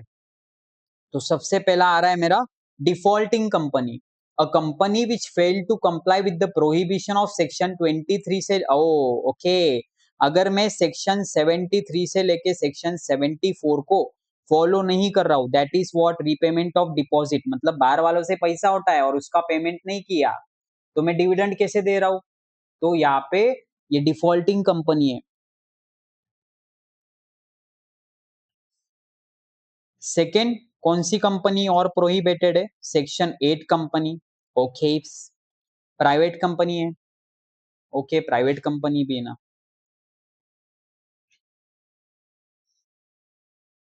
हो, तो अपना ये वाला सेक्शन भी कंप्लीट हो गया है। इस सेक्शन को हम फटाफट एक बार ऊपर ऊपर से समझ लेते। बात कर रहा है declaration and payment of dividend.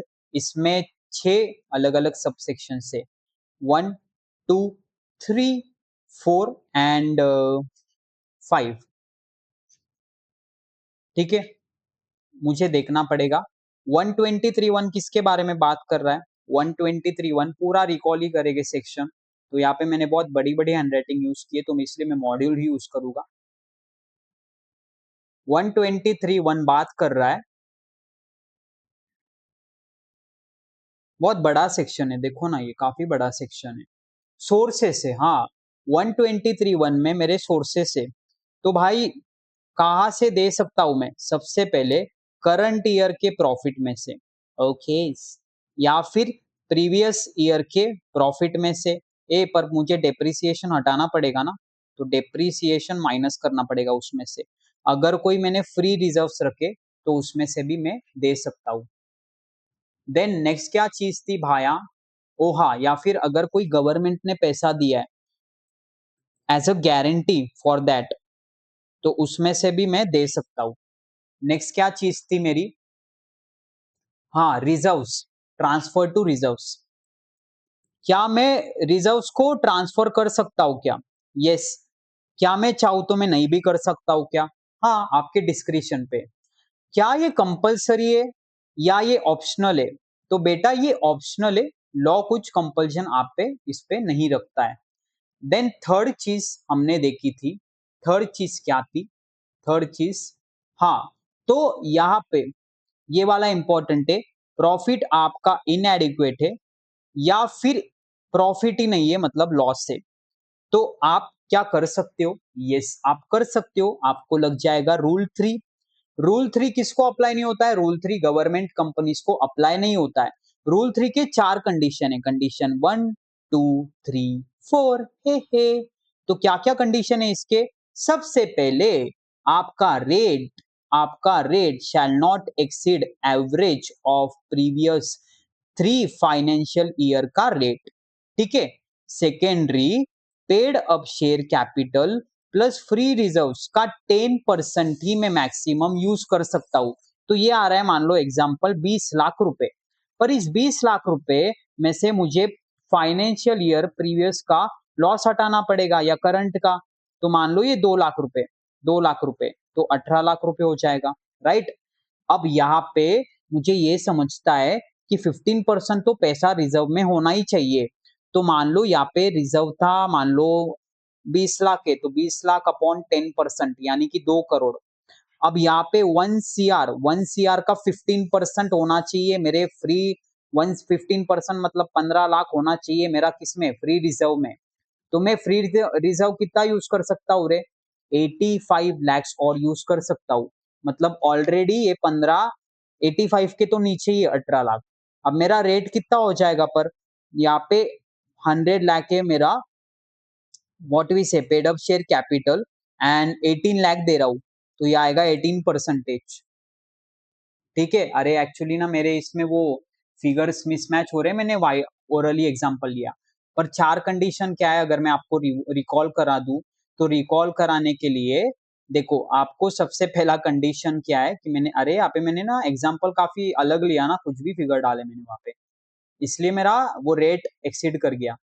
देखो पहला कंडीशन क्या है कि rate shall not be more than average of previous 3 financial year, okay, immediately 3 financial year. Then secondary, आपका paid up share capital plus free reserve का 10% लो, उतना ही मैक्सिमम अमाउंट ऑफ ले सकते हो। पर इस अमाउंट में आपको पहले लॉस को सेट ऑफ करना पड़ेगा। फिर जो बैलेंसिंग अमाउंट है, आप ये देखो, आपका 15% फ्री रिजर्व में रह रहा है ना पेड अप शेयर कैपिटल, बस यही सारी चीजें हैं। नेक्स्ट क्या है? सबसेक्शन 4, हाँ, आपको एक सेपरेट बैंक अकाउंट में, एक सेपरेट बैंक अकाउंट जो आप स्केड्यूल बैंक में बनाएंगे, 5 दिनों के तहत आपका ट्रांसफर हो जाना चाहिए। एंड 5 क्या बात कर रहा है कि किसको किसको देना है डिविडेंड? एक तो रजिस्टर शेयर होल्डर या उसके ऑर्डर या फिर उसके बैंकर को, ठीक है। किस किस से दे सकते हो? Cash, cheque, kind, no, kind नहीं चलेगा तो काइंड को मैं लेता हूँ स्ट्राइक ऑफ, काइंड नहीं चलेगा। Post dated cheque, yes. क्या इससे चलेगा? डिविडेंड वारंट से, यस। तो सेक्शन 123 अपना हो जाता है समाप्त। है लगभग 2-2.5 घंटे में चैप्टर ऐसा रिवाइज करूंगा कि आपको मजा ही आएगा। आइए अब सेक्शन 124 की तरफ जाते। सेक्शन 124 बात करता है अनपेड डिविडेंड अकाउंट, जिसका एक एक्सेप्शन है निधि। तो सेक्शन 124 बात कर रहा है उड़ा, that is unpaid dividend account, मतलब उड़ा में उड़ा देंगे। These are as follows. तो सबसे पहला इसका क्या पॉइंट है? अनपेड और unclaimed dividend to be transferred to the unpaid dividend account. तो आपको क्या है, देखो, डिविडेंड डिक्लेयर हो गया है पर पे नहीं हुआ है या क्लेम नहीं किया गया है विद इन 30 डेज, ठीक है, विद इन 30 डेज। तो उसके बाद 7 दिनों में, from the expiry of such 30 days, amount को ट्रांसफर करना पड़ेगा उड़ा में। ओ माय गॉड, ये क्या चीज है? आज है 1 जुलाई 2026, डिविडेंड डिक्लेयर किया, मुझे पे कब तक करना पड़ेगा? 31 जुलाई 2026 तक पे हो जाना चाहिए। पर मुझे 5 दिनों के अंदर, मतलब 1 2 3 4 5, 5 जुलाई 2026 तक ये क्या करना पड़ेगा? एक सेपरेट बैंक अकाउंट में डालना पड़ेगा 5 डेज में, राइट? तो मेरी पहली टाइमलाइन 5 दिनों की है, तो ये मेरा 5 डेज। पर मेरी सेकेंड टाइमलाइन जो है ना बेटा, सेकेंड टाइमलाइन है मेरी 30 डेज की। 30 डेज ये मुझे पनिशमेंट से रूबरू कराएगी। तो एक आया मेरा 530 डेज, राइट? एंड एक आया मेरा टाइमलाइन में 5 दिन। अब क्या बोल रहा है वो?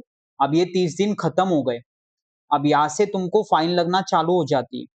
पर विद इन 7 डेज, मतलब 31, 1 2 3 4 5 6 7, यानी कि 7 अगस्त 2026 तक ये अमाउंट ट्रांसफर हो जाना चाहिए अनपेड डिविडेंड अकाउंट में। तो एक और आ गया मेरे पास 7 डेज। और हाँ, ऑब्वियसली अब यहाँ पे आपको पेनल्टीज लगना स्टार्ट हो जाएगी अगर कंपनी के वजह से डिविडेंड नहीं गया है तो ये आया मेरा 7 डेज का एक और टाइमलाइन। समझा? The UDA shall be opened by the company in any schedule bank। तो अनपेड डिविडेंड अकाउंट में आप डालेंगे, जो आप एक स्केड्यूल बैंक में बनाएंगे, एक सेपरेट अकाउंट जिसका नाम ही UDA रहेगा। Preparing of statement of the unpaid dividend. अब 90 डेज में जब आपने ट्रांसफर करा है, ठीक है, the company shell prepare a statement containing the names. Okay, अब यहाँ पे और फर्दर टाइमलाइन और एक्सटेंड करो। अब यहाँ पे मान लो यहाँ पे इन्होंने उड़ा में डाल दिया। अब यहाँ से 90 डेज, 90 डेज मतलब कितना आएगा? फॉर एग्जांपल ये 30 60 तो 10 हो जाता है, 30 60 90 तो 3 मतलब 11 आएगा ये। 11 26 टेंटेटिवली मैं रफली कैलकुलेट कर रहा हूं, मतलब 5 नवंबर। तो एक इनको एक स्टेटमेंट बनाना पड़ेगा। स्टेटमेंट में आप क्या क्या चीजें लिखोगे? नाम लिखोगे, नेम, ठीक है, then secondary last known address, then third चीज आप क्या लिखेंगे बेटा? And the amount of unpaid dividend. तीन चीजें, नाम, last known address and amount of unpaid dividend.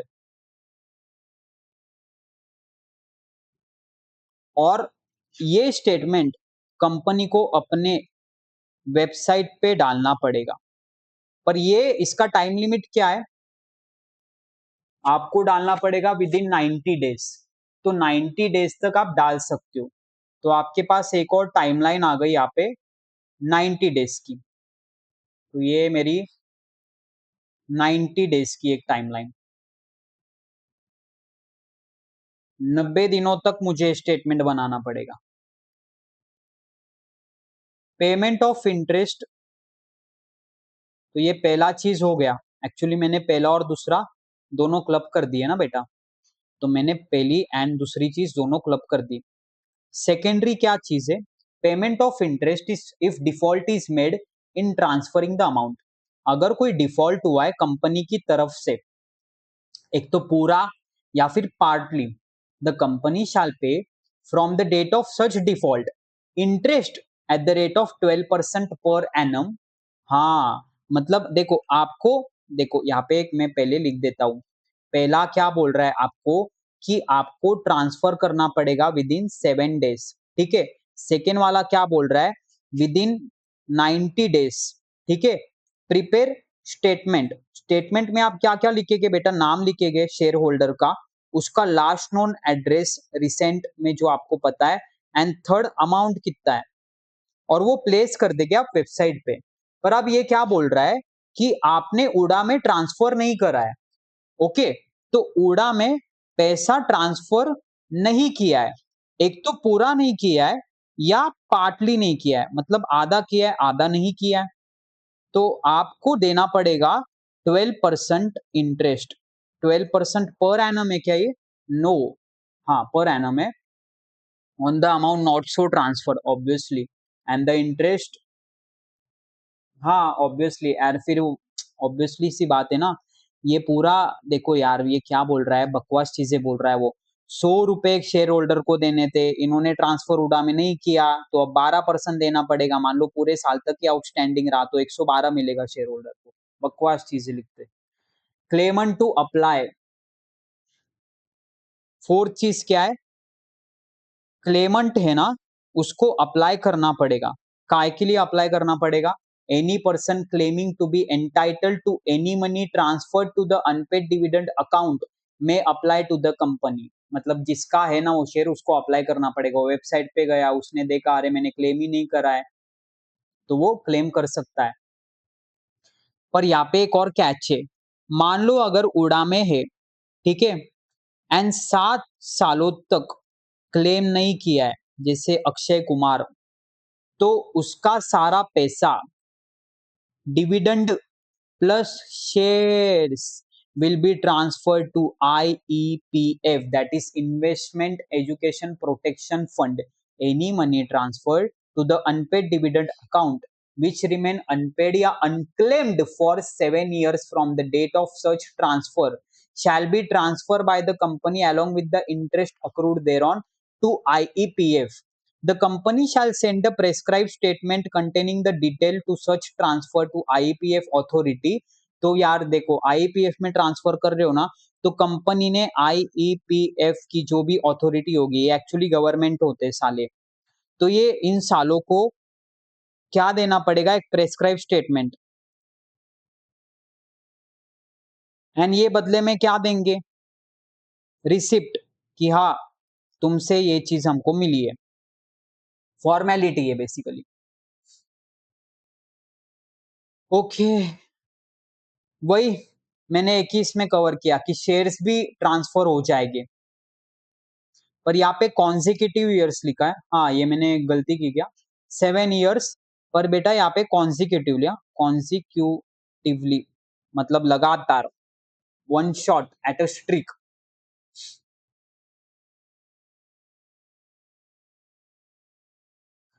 हाँ चाहे वो बंदा ना जिसके आईपीएफ में ट्रांसफर हो गए, ठीक है, क्लेम करना पड़ेगा, पर अभी तुमको थोड़ा सा ज्यादा फॉर्मेलिटी कंप्लाई करना पड़ेगा, 7 साल तक किधर थे, एक्सेट्रा एक्सेट्रा। पनिशमेंट है, सारे पनिशमेंट को याद मत रखो, कोई प्रॉब्लम नहीं है। देखो डिविडेंड डिक्लेयर किया, 30 दिनों के अंदर पे करना चाहिए। अगर वो डिविडेंड क्लेम नहीं हुआ है तो 7 दिनों के अंदर एक शेड्यूल बैंक में सेपरेट अकाउंट में उड़ा में डाल देंगे। अगर नहीं किया तो इंटरेस्ट लगना चालू हो जाएगा एट द रेट ऑफ 12%, जितने दिन तक डिफॉल्ट है। 90 दिनों में इनको एक स्टेटमेंट बनाना पड़ेगा जिसमें आप लिखोगे name, last known address and unpaid dividend amount. आपको डालना पड़ेगा एक तो कंपनी के वेबसाइट पे या ऐसी कोई वेबसाइट जो गवर्नमेंट ने अप्रूव करी वो पर्पस के लिए। और 7 साल खत्म हो गए वो ट्रांसफर के डेट से, और कॉन्जिक्यूटिवली किसने क्लेम ही नहीं किया तो वो चले जाएगा आईईपीएफ में। उधर से भी शेयर होल्डर क्लेम कर सकता है, पर अब थोड़े से कॉम्प्लिकेशंस बढ़ जाएंगे। पानी पी लूं, दो ही सेक्शन बाकी है यार, 125 और 126।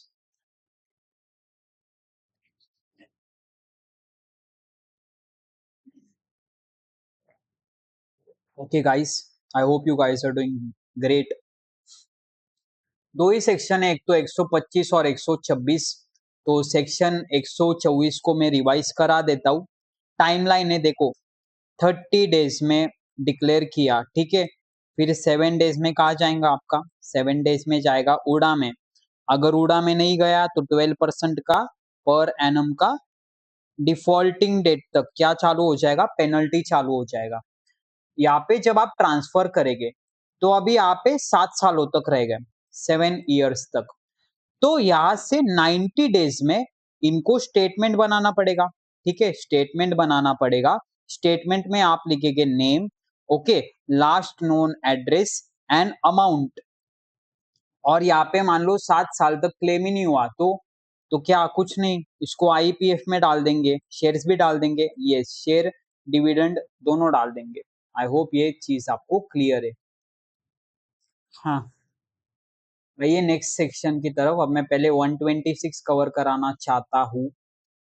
सेक्शन 126, आइए हम सेक्शन 126 को कवर कर लेते। सेक्शन 126 बात करता है abeyance, right of dividend, right shares and bonus share to be held in abeyance. Abeyance मतलब होल्ड कर लेना। मतलब क्या, ये सेक्शन क्या है देखो। According to section 126, in case any instrument of transfer of share has been delivered by a share holder for registration, मतलब शेयर होल्डर ने कंपनी को भेजा है instrument.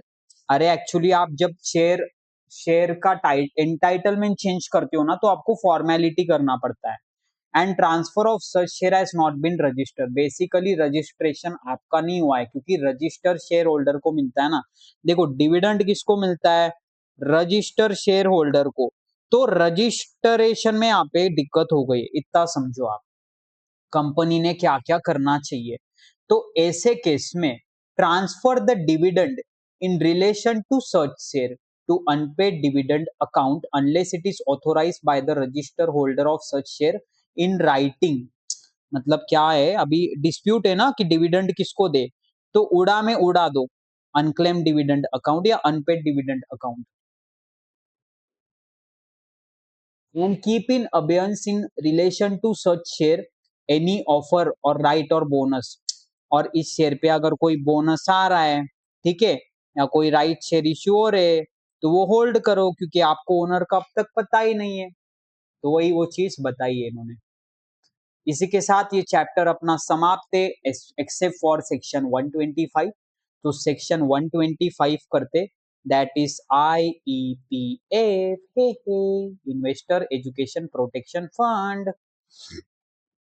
IEPF, section 125 of the act along with various rules frame from time to time including investor education and protection fund authority rules 2016 deal with the IEPF।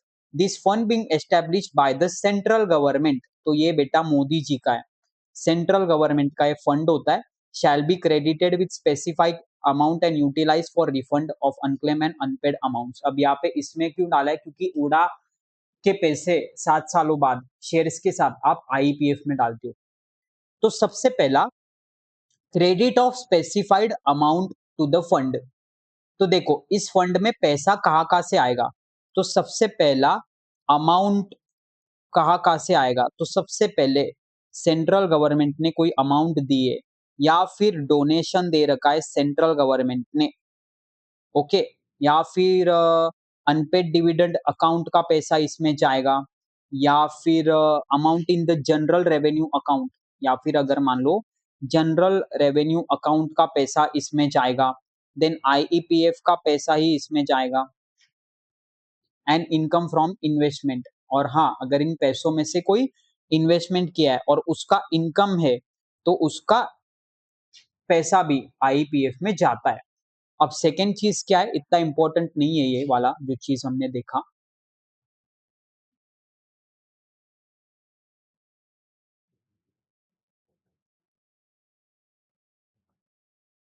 Utilisation of fund, तो पहला, यानी कि section 125 हमने बात किया कि 125 one में बात किया कि पैसा कहाँ से आएगा। 125 टू में हम बात कर रहे हैं कि वो पैसा कहाँ पे जाएगा, यानी कि यूटिलाइजेशन कहाँ पे होगा उसका। सेक्शन 125 सब सेक्शन 3, ओके, तो यहाँ पे सेक्शन 2 नहीं है, सब सेक्शन 3 है डायरेक्ट। देखो कहाँ पे आप यूज कर सकते हो, refund of unclaim dividend, mature deposits, mature debenture, application money due for refund and interest thereon, then promotion of IEPF, then distribution of any disgorged amount eligible and identifiable applicant for share or debentures who may have suffered losses due to wrong action by the person, ओके, reimbursement of legal expenses incurred in, अच्छा, and any other purpose incidental thereto. Mainly इसमें क्या क्या ध्यान में रखो कि ये वाला पॉइंट इंपॉर्टेंट है, तो अनक्लेम डिविडेंड, मैच्योर डिपॉजिट्स वगैरह या प्रमोशन के लिए आप ये पैसा यूज कर सकते हो। अब नेक्स्ट क्या है, application to the authority of the payment. तो 125(4) ये बात कर रहा है कि 125(2) में जो जो भी एलिजिबल है ना, जिसका पैसा हमने उड़ा में डाला है, वो अथॉरिटी को अप्लाई कर सकता है। अदर प्रोविजंस क्या है, देखो जैसे कॉन्स्टिट्यूशन, एक अथॉरिटी बनाना पड़ेगा आईपीएफ के लिए। जैसे क्या क्या देखो, एमसीए, रुको,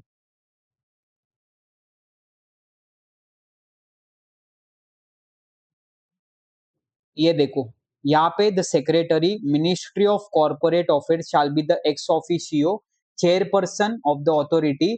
मतलब वहां पे 6 मेंबर्स चाहिए प्लस एक चेयरपर्सन चाहिए, राइट। एंड एक सीईओ एडिशनल चाहिए, मतलब 7 लोग चाहिए basically. Provision of required resources by the central government for administration, मतलब अभी इनको चलाने के लिए, कम्युनिटी चलाने के लिए पैसा लगेगा ना, तो सेंट्रल गवर्नमेंट इनको वो सारी चीजें प्रोवाइड कर सकती है। Authority to work in consultation with CAG of India, तो ये देखो, the authority shall administer the fund and maintain separate accounts and other relevant record in relation to the fund in any such form as may be prescribed after consultation with the comptroller and auditor general of India। तो पैसा हम कहाँ पे देखो, spending of money, authority shall be competent to spend money out of the funds for carrying out the object as specified in 125(3), जैसे promotion, unpaid dividend का पैसा वापस देना।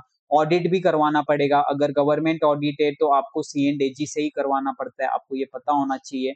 एंड फिर for each financial year the authority shall prepare in the prescribe form and at prescribed time annual report giving full account of its activity during the financial year and forward a copy to the central government। और वो आपको okay, तो basically आपको section 125 subsection 1 क्या बोलता है कि पैसा कहाँ कहाँ से आएगा, यानी कि sources. Then section 125 subsection 2, 125 subsection 3 बात करता है यूटिलाइजेशन की, ठीक है। देन सेक्शन 125 सबसेक्शन 4 किसकी बात कर रहा है, सेक्शन 125 सबसेक्शन 4,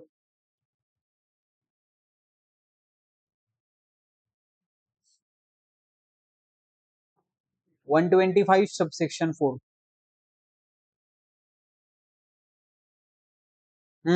कि आपको अथॉरिटी को एप्लीकेशन लिखना पड़ेगा, अथॉरिटी को एप्लीकेशन लिखना पड़ेगा कि क्या क्या एप्लीकेशन आप लिखेंगे अथॉरिटी को, कि मतलब अनक्लेम्ड मनी जिसका भी रहेगा वो अनक्लेम्ड पर्सन इसमें देंगे। 125(5) क्या बोल रहा है, 125(5) मेंबर्स के बारे में बात कर रहा है। तो बेसिकली आपके कितने मेंबर्स होते हैं यहाँ पे, 7 मेंबर्स होते हैं पर्टिकुलरली। इसमें एक चेयरपर्सन आता है, एक सीईओ आता है एंड 6 अलग मेंबर्स आता है। बेसिकली एमसीए ही आपका एक्स ऑफिसियो होता है, chairperson of the authority. Okay sorry, 8 हो गया, गलती से मैंने 7 लिखा। सेंट्रल गवर्नमेंट इनको पैसे देगा, फिर इनको ऑडिट करवाना पड़ेगा बाय द व्हाट वी से सी&एजी। एंड ये जो ऑडिटेड अकाउंट्स है ना, ये both the houses of parliament के पहले गवर्नमेंट को रखना इंपॉर्टेंट है। तो आई होप ये चैप्टर आपको क्लियर है ना। ये पूरा चैप्टर हमने बहुत अच्छे से कंप्लीट कर दिया है along with 1 hour 38 minutes। Summary एक बार देखो, डिविडेंड में इंटरिम डिविडेंड आता है, ठीक है, जरूरत नहीं है आपको। कुछ क्वेश्चन कर सकते हैं क्या, चलो एमसीक्यू सॉल्व करवा देता हूँ। When the dividend is declared at the AGM, AGM में कौन सा आता है, final dividend. Amount to be transfer out of profit before any declaration of dividend is at the description of the company. यहाँ पे 15% अगर ऑप्शन रहता तो कंफ्यूज मत हो जाना, रूल 3 कंफ्यूज कर देंगे आप। The board of director of Vidyut Limited are contemplating to declare interim dividend in the last week of July 2024, पर कंपनी को लॉसेस हो रखे। अच्छा, इट इज नोटेड, देखो ओके, तो ये पिछली, अच्छा तो आपको 1 2 3 यानी कि आपको दिस एंड दिस लेना पड़ेगा। तो 10 + 11 + 12 अपॉन 3 करना पड़ेगा, तो 33 तो 11% आएगा। तो ये ऑप्शन नंबर बी इसका आंसर आएगा। The amount accumulated in the IEPF shall be not use for, किसके लिए आप यूज नहीं करेंगे, इसके लिए तो यूज करना पड़ेगा, लीगल एक्सपेंसेस के लिए भी यूज करना पड़ेगा। इसके लिए भी यूज करना पड़ेगा ऑप्शन नंबर सी।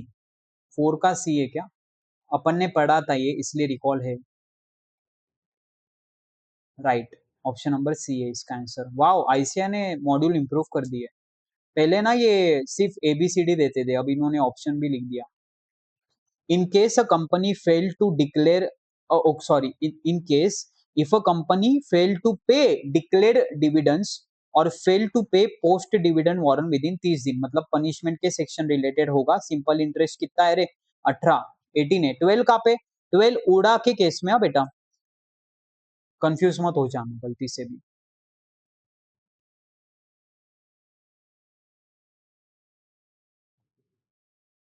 करना है ये क्वेश्चन, फटाफट देख लेंगे। The annual general meeting of ABC bakers limited 30 May 2024 को हो गई है। इन्होंने 30% डिविडेंड डिक्लेयर करा है। Okay, the company was unable to post the dividend warrant to mister Ranjan an equity share holder up to 25 July 2024।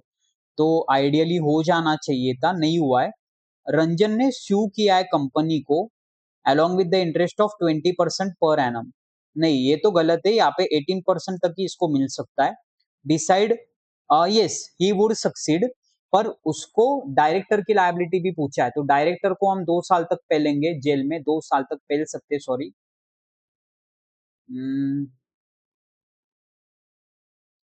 ये देखो, रंजन विल नॉट सक्सीड, पर उसको 18% मिल जाएगा, वही बोल रहा है। टाइम पास है ये, सेक्शन 127 पे बात कर रहा है। The board of director of Future Fashion Limited at its meeting recommended a dividend on equity share capital, which was later approved by the shareholder at the AGM. Thereafter, the director at another meeting of the board passed a board resolution for diverting the total dividend to be paid to the shareholder for purchase of short-term investment in the name of the company. अरे यार, इतना story इन्होंने दिया, वो बोल रहे हैं कि आपने डिविडेंड डिक्लेयर किया पर 45 दिनों बाद उन्होंने पे किया। Examining the provision of the Companies Act 2013, whether the director is in violation, obviously यार वापस ये सेक्शन 127 पे ही इन्होंने पूछ लिया। ऑब्वियसली चाहे कुछ भी हो जाए आपको देना ही पड़ेगा। इसका आंसर देख लेते एक बार। उड़ा में क्यों जा रहा है ये?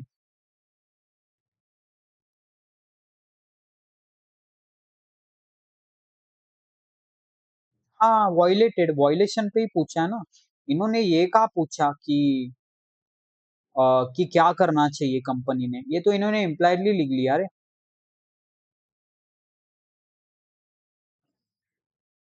Third question, referring to the provision of companies act 2013, इसकी वैलिडिटी बताओ। Board of director of ABC tractor limited proposes to declare dividend at the rate of 20%। Default किया है, आ प्रोहिबिशन का सेक्शन लग जाएगा। You can not declare dividend, prohibition का section लग जाएगा आपको। You can not declare dividend. OMG, देखो कितने छोटे पॉइंट पे पूछ लिया है। थर्ड वाला आंसर देख रहे हैं ना, देखो। हैज डिफॉल्टेड, अगर बाहर वालों के पैसे में ही डिफॉल्ट किया है तो आप डिविडेंड नहीं पे कर सकते हो। हाँ, यहाँ कदम कदम पर लाखों हसीना है। और क्या चीज है भाई अपने पास? स्टार कंप्यूटर लिमिटेड, इन्होंने डिक्लेयर करा है और डिविडेंड पे भी करा है। अच्छा, except in the two cases. Sheela Bhatt 250 share से इसके पास, उसने मैंडेट किया है, मतलब डायरेक्शन दिया है कि डायरेक्टली उसके बैंक अकाउंट में जाना चाहिए। कंपनी ने रेमिट करा पर बैंक ने रिटर्न कर दिया कि वहां पे कुछ लोचा था। However did not inform. तो यहाँ पे सेक्शन 127 क्या अट्रैक्ट होगा या नहीं? यस, अट्रैक्ट हो गया क्योंकि इन्फॉर्म नहीं किया। एंड सेकेंड केस में 50,000 का डिविडेंड नहीं दिया था successor of late mister Mohan. अच्छा, क्योंकि उनके बीच में डिस्प्यूट था, तो सेकेंड केस में बच जाएगी, पर पहले केस में कंपनी का डिफॉल्ट है। तो देखो, पहले केस में same was not communicated to him, ये आपका आना चाहिए। And hence the penal provision will be applicable and here no liability as matter not resolve. तो अबेयंस में भी डालना पड़ेगा इनको। Alpha Herbal Section 8 company is planning to declare dividend in the annual general meeting. Mister Chopra के पास 800 equity share से क्या? अरे अरे अरे अरे, सेक्शन 8 कंपनी बेटा, प्रोहिबिशन आ जाएगा ये। शिट, मैंने भी गलती से फ्लो में सब रीड कर दिया। वाइजेड मेडिकल इंस्ट्रूमेंट लिमिटेड एक मैन्युफैक्चरिंग कंपनी है और इसने प्रपोज किया dividend 10% pay out of the profit of current year. 910 crore rupees का प्रॉफिट किया इन्होंने करंट ईयर में। The company does not intend to, अरे उनके डिस्क्रिप्शन पे ये, it is at their description, transfer करना है तो करो, नहीं तो मत करो, तुम्हारी मर्जी। तो 7 का आंसर देख लेते। ये देखो सेक्शन 8, वहां पे प्रोहिबिशन होता है, not according to the provision. Section 123 at their description, मुझे वो वर्ड चाहिए। हाँ, it is at the description of the company, तो ये they are legally allowed to do so, हे। और क्या है भाई, PQ limited declared and paid dividend 10% to all its shareholder except mister Kumar. 500 equity share है, इंस्ट्रक्शन दिए थे, but the bank return okay, however did not inform. Repeated question है, section 127 बेटा आ जाएगा क्योंकि इन्फॉर्म भी करना पड़ेगा आपको। और कुछ नहीं, 126 में आपको तब तक इसको होल्ड करना पड़ेगा एंड कंपनी को सिंपल इंटरेस्ट से पे भी करना पड़ेगा। Okay, fail to communicate 127 will be attracted. Confidence बढ़ता है यार क्वेश्चंस करके। Alex limited is facing losses in business during the financial year 23-24, तो करंट ईयर का लॉस है, तो मे बी प्रीवियस ईयर का प्रॉफिट यूज करने वाला होगा ये। हाँ तो ओके, अच्छा ये बेटा इंटरिम डिविडेंड की बात कर रहा है, तो 7 + 11 + 12 कितना हो रहा है? 30। 10 ही होना चाहिए ना, नॉट वैलिड, इनवैलिड। क्या बोल रहा है ये? डायरेक्ट मैं कंक्लूजन पे आ रहा हूँ, देखो नॉट वैलिड, देखो यही वाला आंसर है, तो 10% लिख देते हैं, क्या चाहता तुम्हारे बाप का। अच्छा लिखा, सॉरी। तो इसी के साथ अपने सारे क्वेश्चन आंसर्स खत्म और ये चैप्टर भी समाप्त हो जाता है। Thank you.